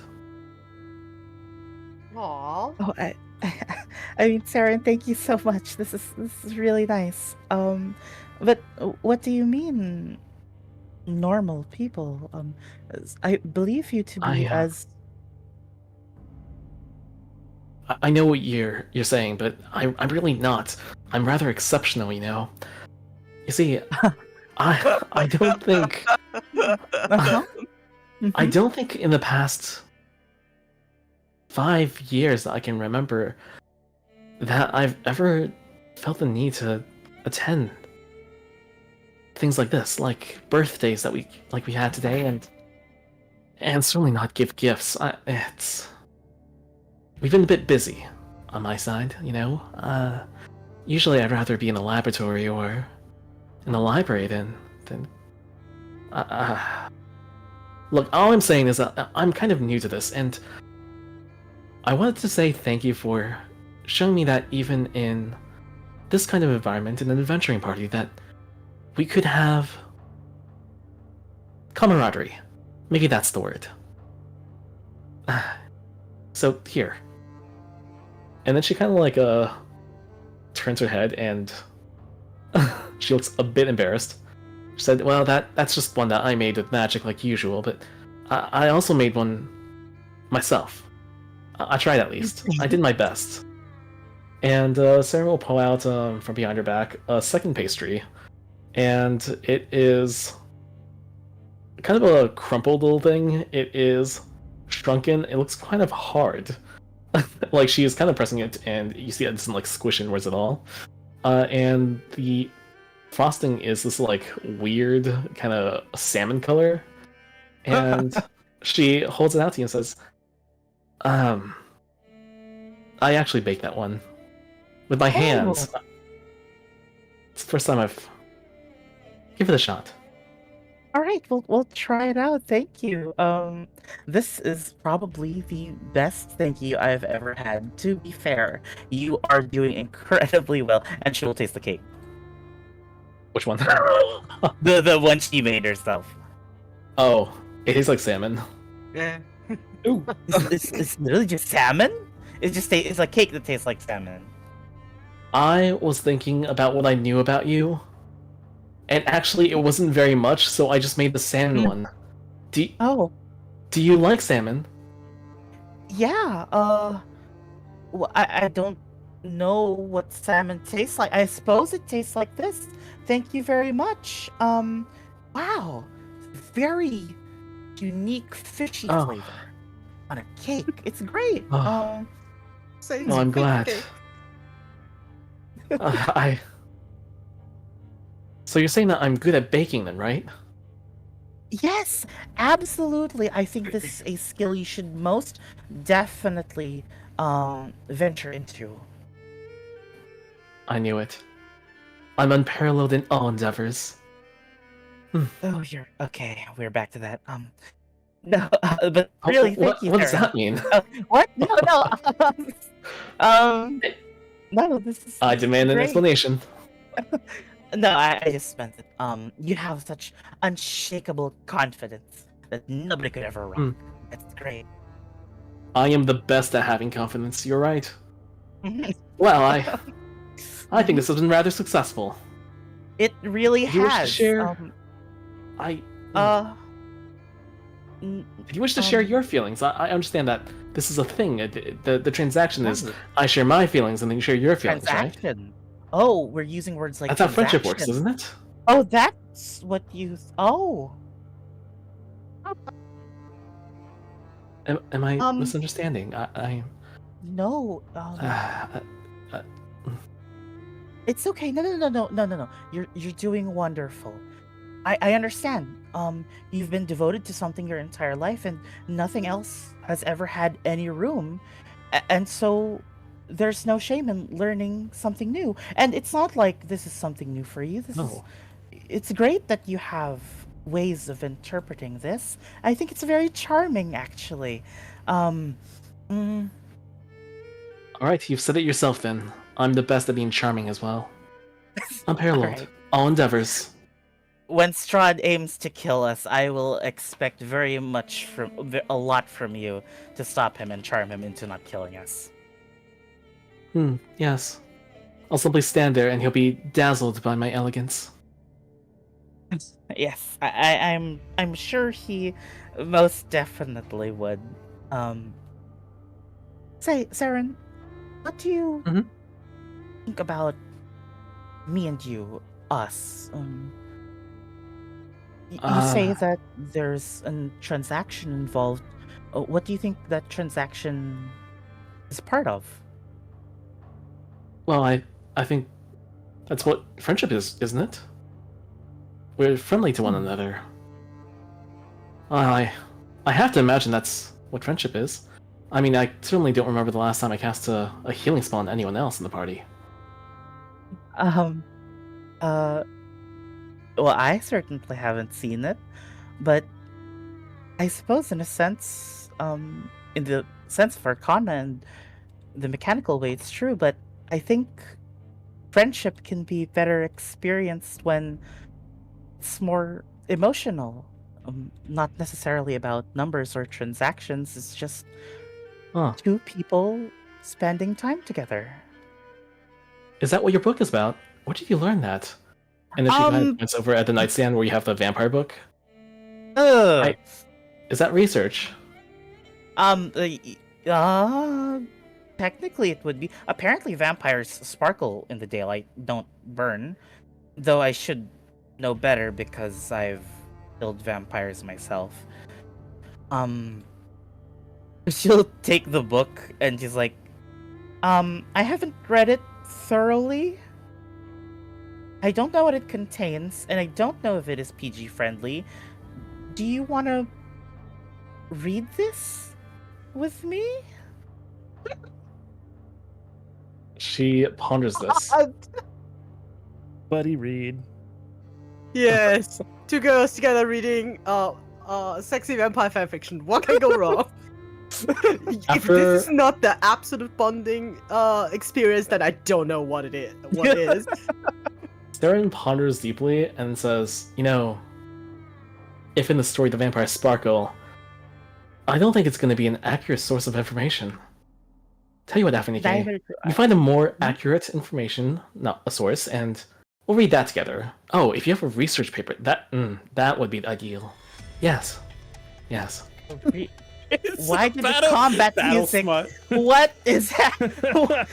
Okay, so Amazing. what Alpha Nike is reading is like the first fan fiction of vampire that she picks up, and Sarah is like, no, it has to have 2,000 kudos, 1,000 word long, very well researched, or I'm not reading it. If there's statistics on historical vampire movements in Barovia, that would be best. So But- Alpha Nike is reading Twilight, but you want Stoker's Dracula. I want an NHS article. An NHS research Vampire. paper. About vampires. But, yes, Saren looks at you and gives a stern nod. Yes, I think we're on the same page now, yes? Yes, that we are. I don't know where this intensity came from, but absolutely. If you want to, you know, let's Alphanike, don't worry. I will Yes? heal you first if the entire rest of the party is dying. Oh, that came out of yes. Well, thank you. I appreciate it. I'll do much the same for you, but It's a binding contract then. oh, Sign the pact. Okay. No, alright, I'm just kidding. No, yes, I just wanted to say, well, and she kind of twirls her hair a bit. Thank you for being a friend. And she's had too much sincerity, and she flees. Yeah. Before she flees, Alpha Nike is hunter.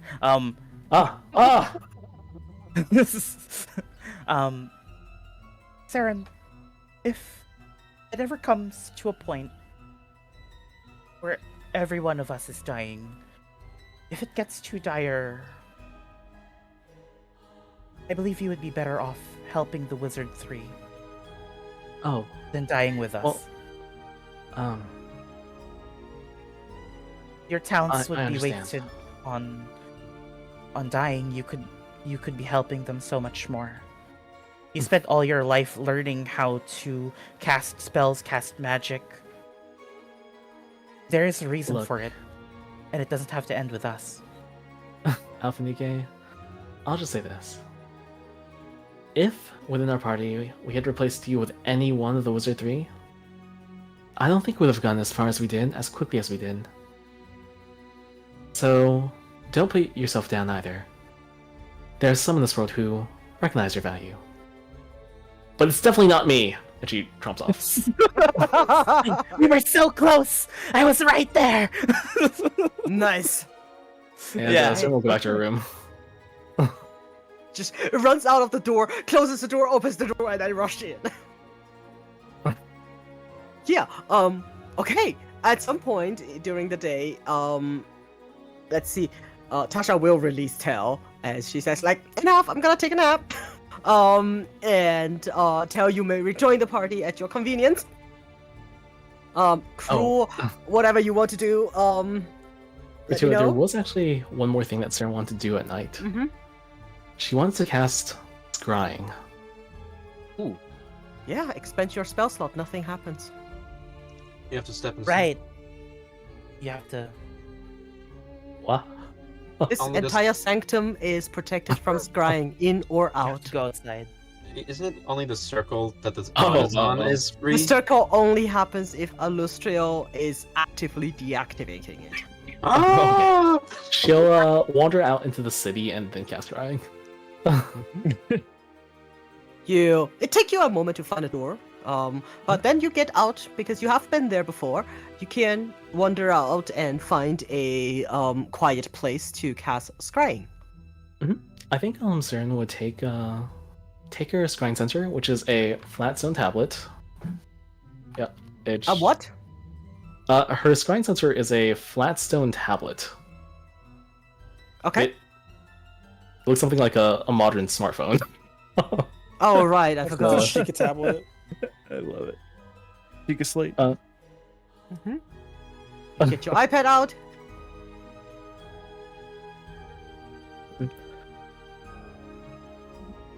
Yes, so Saren is going to drift over to a lonely riverbank in the dead night, and one where only the pale moonlight streams down, casting the in water Sigil. silver, and she'll use the scry. Sorry, I'm getting an urgent text to me, like... All right 20 then. seconds. Yeah, then we'll come back to you later. Sirit is here and she's playing in Ark's pile. Is there anything you want to do with Sirit, Ark? Because she is I happy to imagine- see you and hugging you and all. I imagine like a child showing its mother all the cool stuff he's found for the day. He's like, "Oh my god, he would like give her a tour, glossing over like random things like, oh yeah, Tell read the Book of Evil Darkness, full of hatred and agony." Like really going into it. I gained a soul. Did you know I didn't have one before? Oh, here's is the thing of power, and over here is table. Say hi, table. Hello. See? Tell, you come down the moment Ark says, "Oh yeah, I did Tell read the book of super evil," and Sirit is like, "What?" That's I was when. like, only a little bit. Oh, hello, Tell. She comes over and hug you. Hello. Good to see you again, Sirit. Good to see you too. We're still digging out the ship, but we think we can get it out in a month or so. Oh, excellent. Everybody's happy, and the captain is very happy flying back and forth. Oh, I'm glad she likes her wings. Before you go, should we give you some food or something? Because I think you've been eating monster burgers for like a month. No, not that I can create food. Everything's fine. Do you want food? I can create some for you. Art just wants to see how she creates food. She goes like over here and puts all these illustrious artifacts like to the side, and then she will Just cast. tosses them to the floor. No, no, no. She just carefully like pushes them out of the way, and then she does create food and water.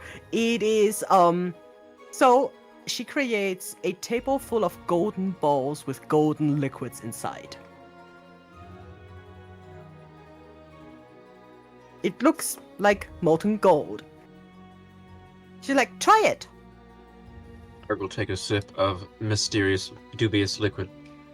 It is as you, do you have taste buds? I imagine he didn't, and now they're active finally. Yeah. You get, first of all, the most curious reading ever, as I imagine your taste buds are also like analysis sensors, and then like every single taste that can be associated with something good, as in sweetness, refreshing, all of it is like peak 100. As she says, this is ambrosia, the food of the gods. Ah, this is the first thing I've ever tasted, Sirt. Is this what all things taste like?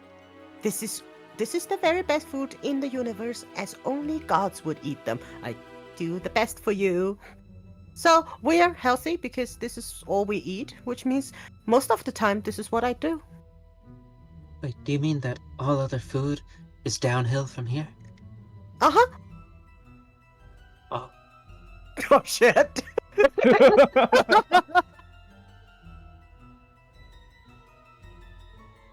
Oh my god, he's having a food crisis. Yeah. He's never gonna taste anything like it The first again. thing he tastes is the very best food that ever exists. And then Sirius like, I feel my time coming. I really need to leave.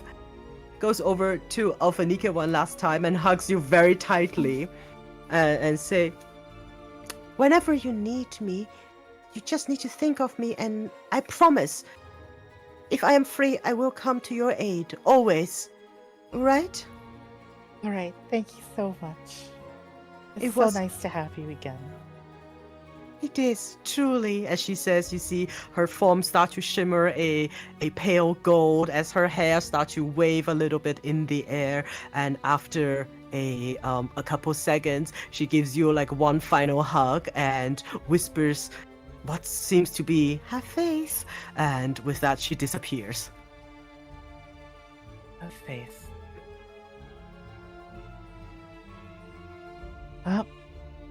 Okay. Oh god, this table is alive!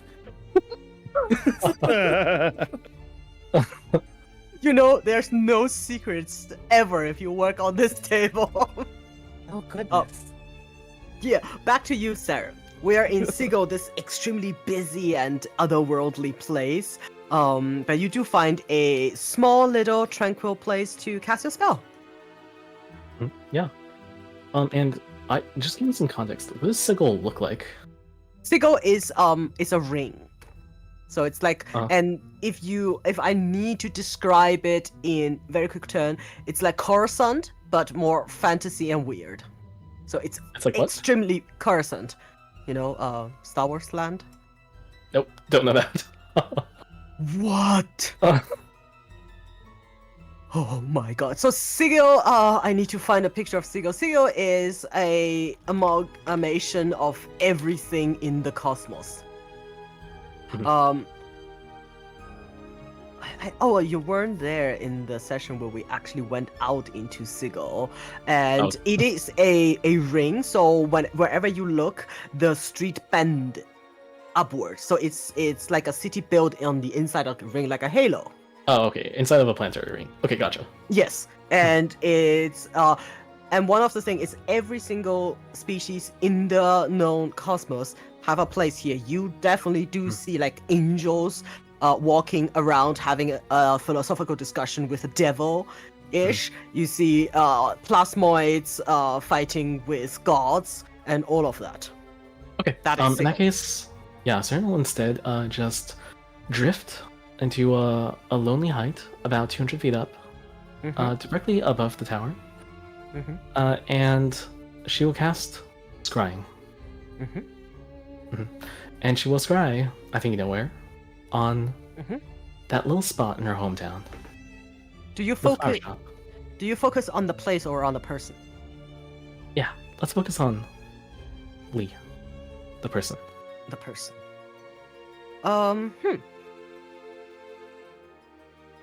Yeah, she is sitting at her desk with a golden hour sun streaming through her window, where you know she likes to do in the afternoon. She is rearranging a couple flowers into a small little display. She looks as tranquil and content as she ever is. Given how familiar you are with her, your connection drifts over to her very, very quickly. And with a sigh of relief, you see her in her most mundane self ever. She has like a new sketchbook on the side with new flower arrangements in watercolor drawn in. She has like another very similar tablet thing with like a Pinterest open for ideas. Yeah, you see that. And, you know, flower arranging takes a while. How long do you want to look? Sam just sits there with hungry eyes, gazing with a steady gaze for about 5-10 minutes. And for the duration of that time, she doesn't do anything other than just stare. And for context, this person looks quite like the individual that Saren had met previously inside the Mecha, the Landro. And yeah. And Saren just observes, and probably the picture we see is the perspective is from the monitor, and all you see are the quiet little jitters of Saren's eyes as they scan left and right, watching the little motions. And reflected in them are all these domestic activities. Just someone getting a glass of water or putting away some food, and doing dishes by hand, and sprucing up their tiny little corner of the world. Sarah, make a wisdom And save.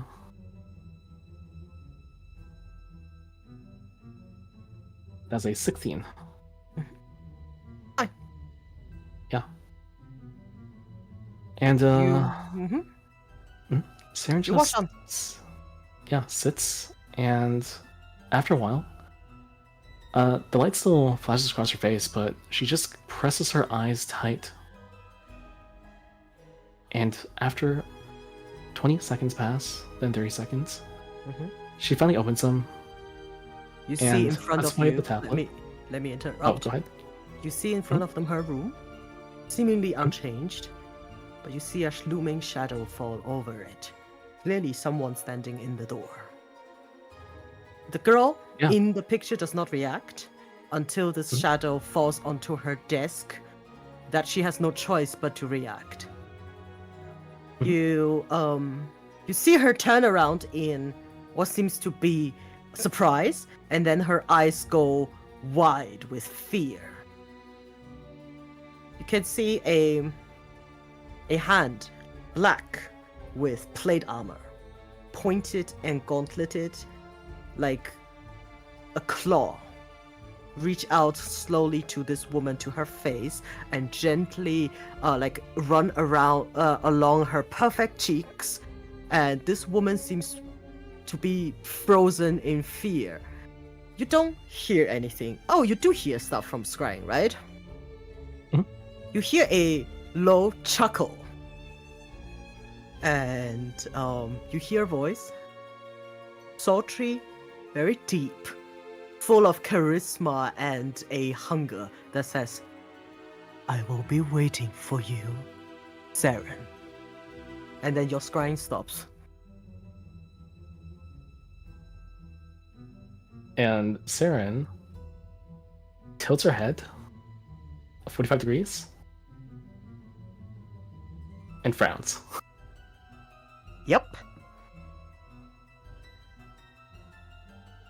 Damn, You that was tough. Yep. And with that, that was in the middle of the night. This is what you see.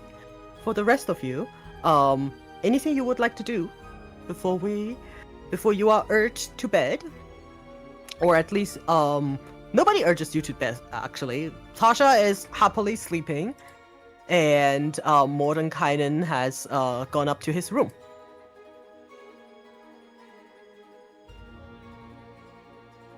Alphanica will turn in for the night unless somebody requires her. Any player want to do before we go there? I don't have anything else needed. No, I think Tell would just spend the night relaxing and perhaps doing a little reading on. Yeah, there's more than enough place to relax. They have like beautiful bathroom. You can finally take a bath and relax. No sign of Alustro and her wife. No sign of Mordenkainen or Tasha. For once, you are alone here in this sanctum with all the magic and knowledge it offers left to your own devices. And sometimes in the night, I assume Saren comes back. She does. Mhm. And she is just thinking to herself about who or what that figure might have been. But she doesn't mention it quite yet. Right. And with that, come morning, you are most likely, or not most likely, you'll definitely have to prepare for your journey to Barovia. Yes. We're doing it. We're doing it. We're going to Barovia. We're doing it. I cannot wait. Yes. I am not nervous at all. DMing Barovia for you, Math. No, don't be. I'm just excited to get to experience it from the other side of the table. Oh. Yeah. Ooh. My. Okay, maybe not anymore. Oh, I've Yeah, been well, asking for Crystal Strahd. Now I'm finally getting it. Yeah. Well, a little bit of it. We'll see. A little bit, yeah, a little bit. Go in, kill Strahd in 2 sessions, get out. Easy. Yes, I absolutely. mean, you are now level 14, right? Easy. Yeah, with I mean, I'll say nothing, but then we all know Curse of Strahd only goes up to what, level 11? Yes. Is that true? Yes. Yeah. Oh. Oh. All right. So you do know you're going to Barovia, so come morning, you guys can prepare your spell properly. Yes. Yeah, Crew, Arg you might, there with us? Yeah. Okay. Arg might pester everyone to choose their magic items as he's trying to get a head count on what people want. This is out of character as well, because I'm like, hey, we got Out of magic character. items now that everyone wants. Level 14, Artificer. Do you need them? Alligator, I think either Cruel or Tell would really benefit from the Ring of Free Action, because That's it makes you immune to magical. Sorry? I just said that's a very good point. Yes, it would make you benefit from being immune to magically being restrained or paralyzed, but also means that Arg could cast the web and you guys could just walk through the web with no issues. Yeah. But the thing is, Cruel, do you even have any space for anything else? Because I know your plate is attunement, your shield is Cannot attune. attunement. Mhm. Yeah.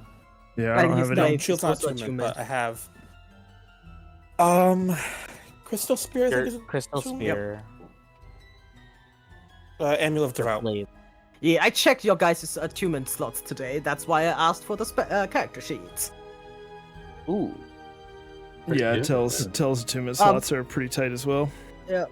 I have the one for Ark, Alphanika, and Crew because they're in my campaign. Saren and Tel are not, so I have to ask for their character sheets. I could put Tell in your campaign if you want. I just need the link. Sure. Oh yeah, if we could do that, then I would appreciate it. I too. mean, I would love for people to put their in there because I spend a lot of money on the books and I want everybody to use them. Yes, sir. So I feel like I'm getting something back for my money.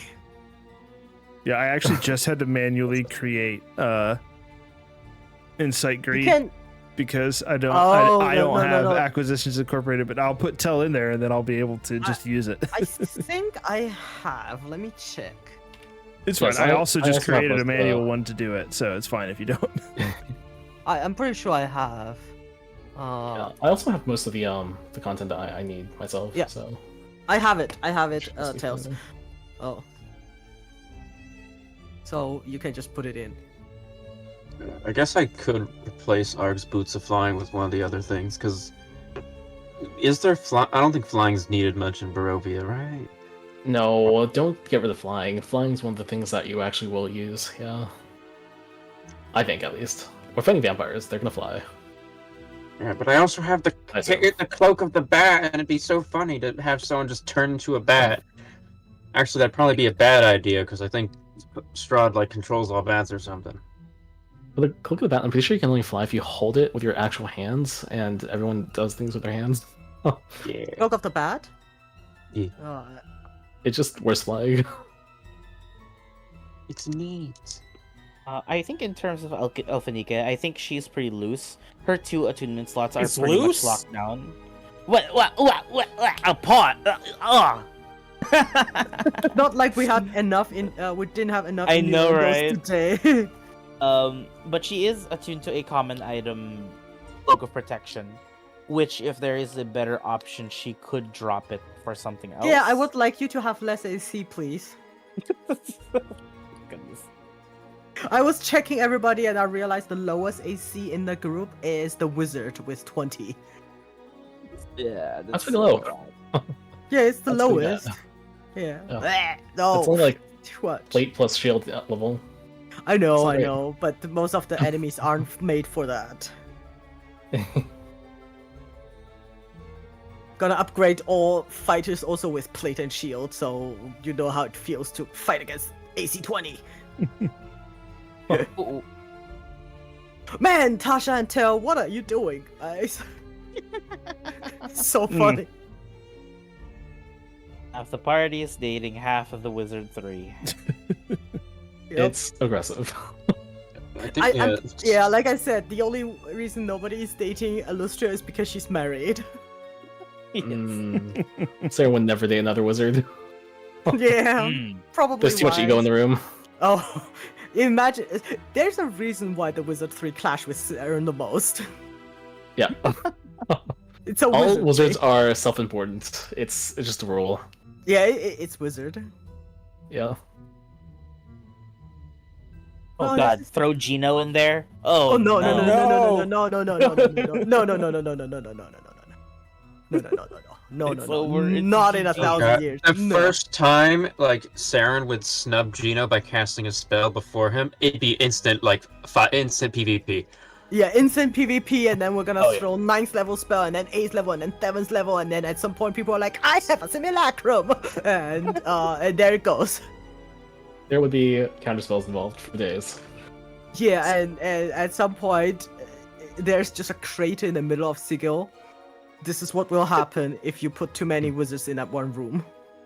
Yeah, That's the Wizards reason 3 why are they like, like- let's get together and make, like, a little group and stay together in this tiny mansion. It's the There's worst a thing. reason why all of the wizards occupy their own towers. Yeah, Like, there's the reason. this There's a- constellation is rare. Oh god, is this why? This is the reason why each wizard has their own room in the sanctum, and that they keep leaving from time to time. It's like, I can't deal with those little shits. I'm going on a date with my wife. Yeah, Illustra is I'm just going on a on- convention between the 7 most powerful wizards in the world, so nothing can go wrong. Yes, the Daughters Uh, of Mistra have come together. And Yeah, hopefully and- they can slay them. And then there's a reason why this sanctum is protected against so many stuff, just so wizards don't get up to ideas. Yep. Oh, I really love it that this bookshelf is getting fuller and fuller. I love it. It's so great.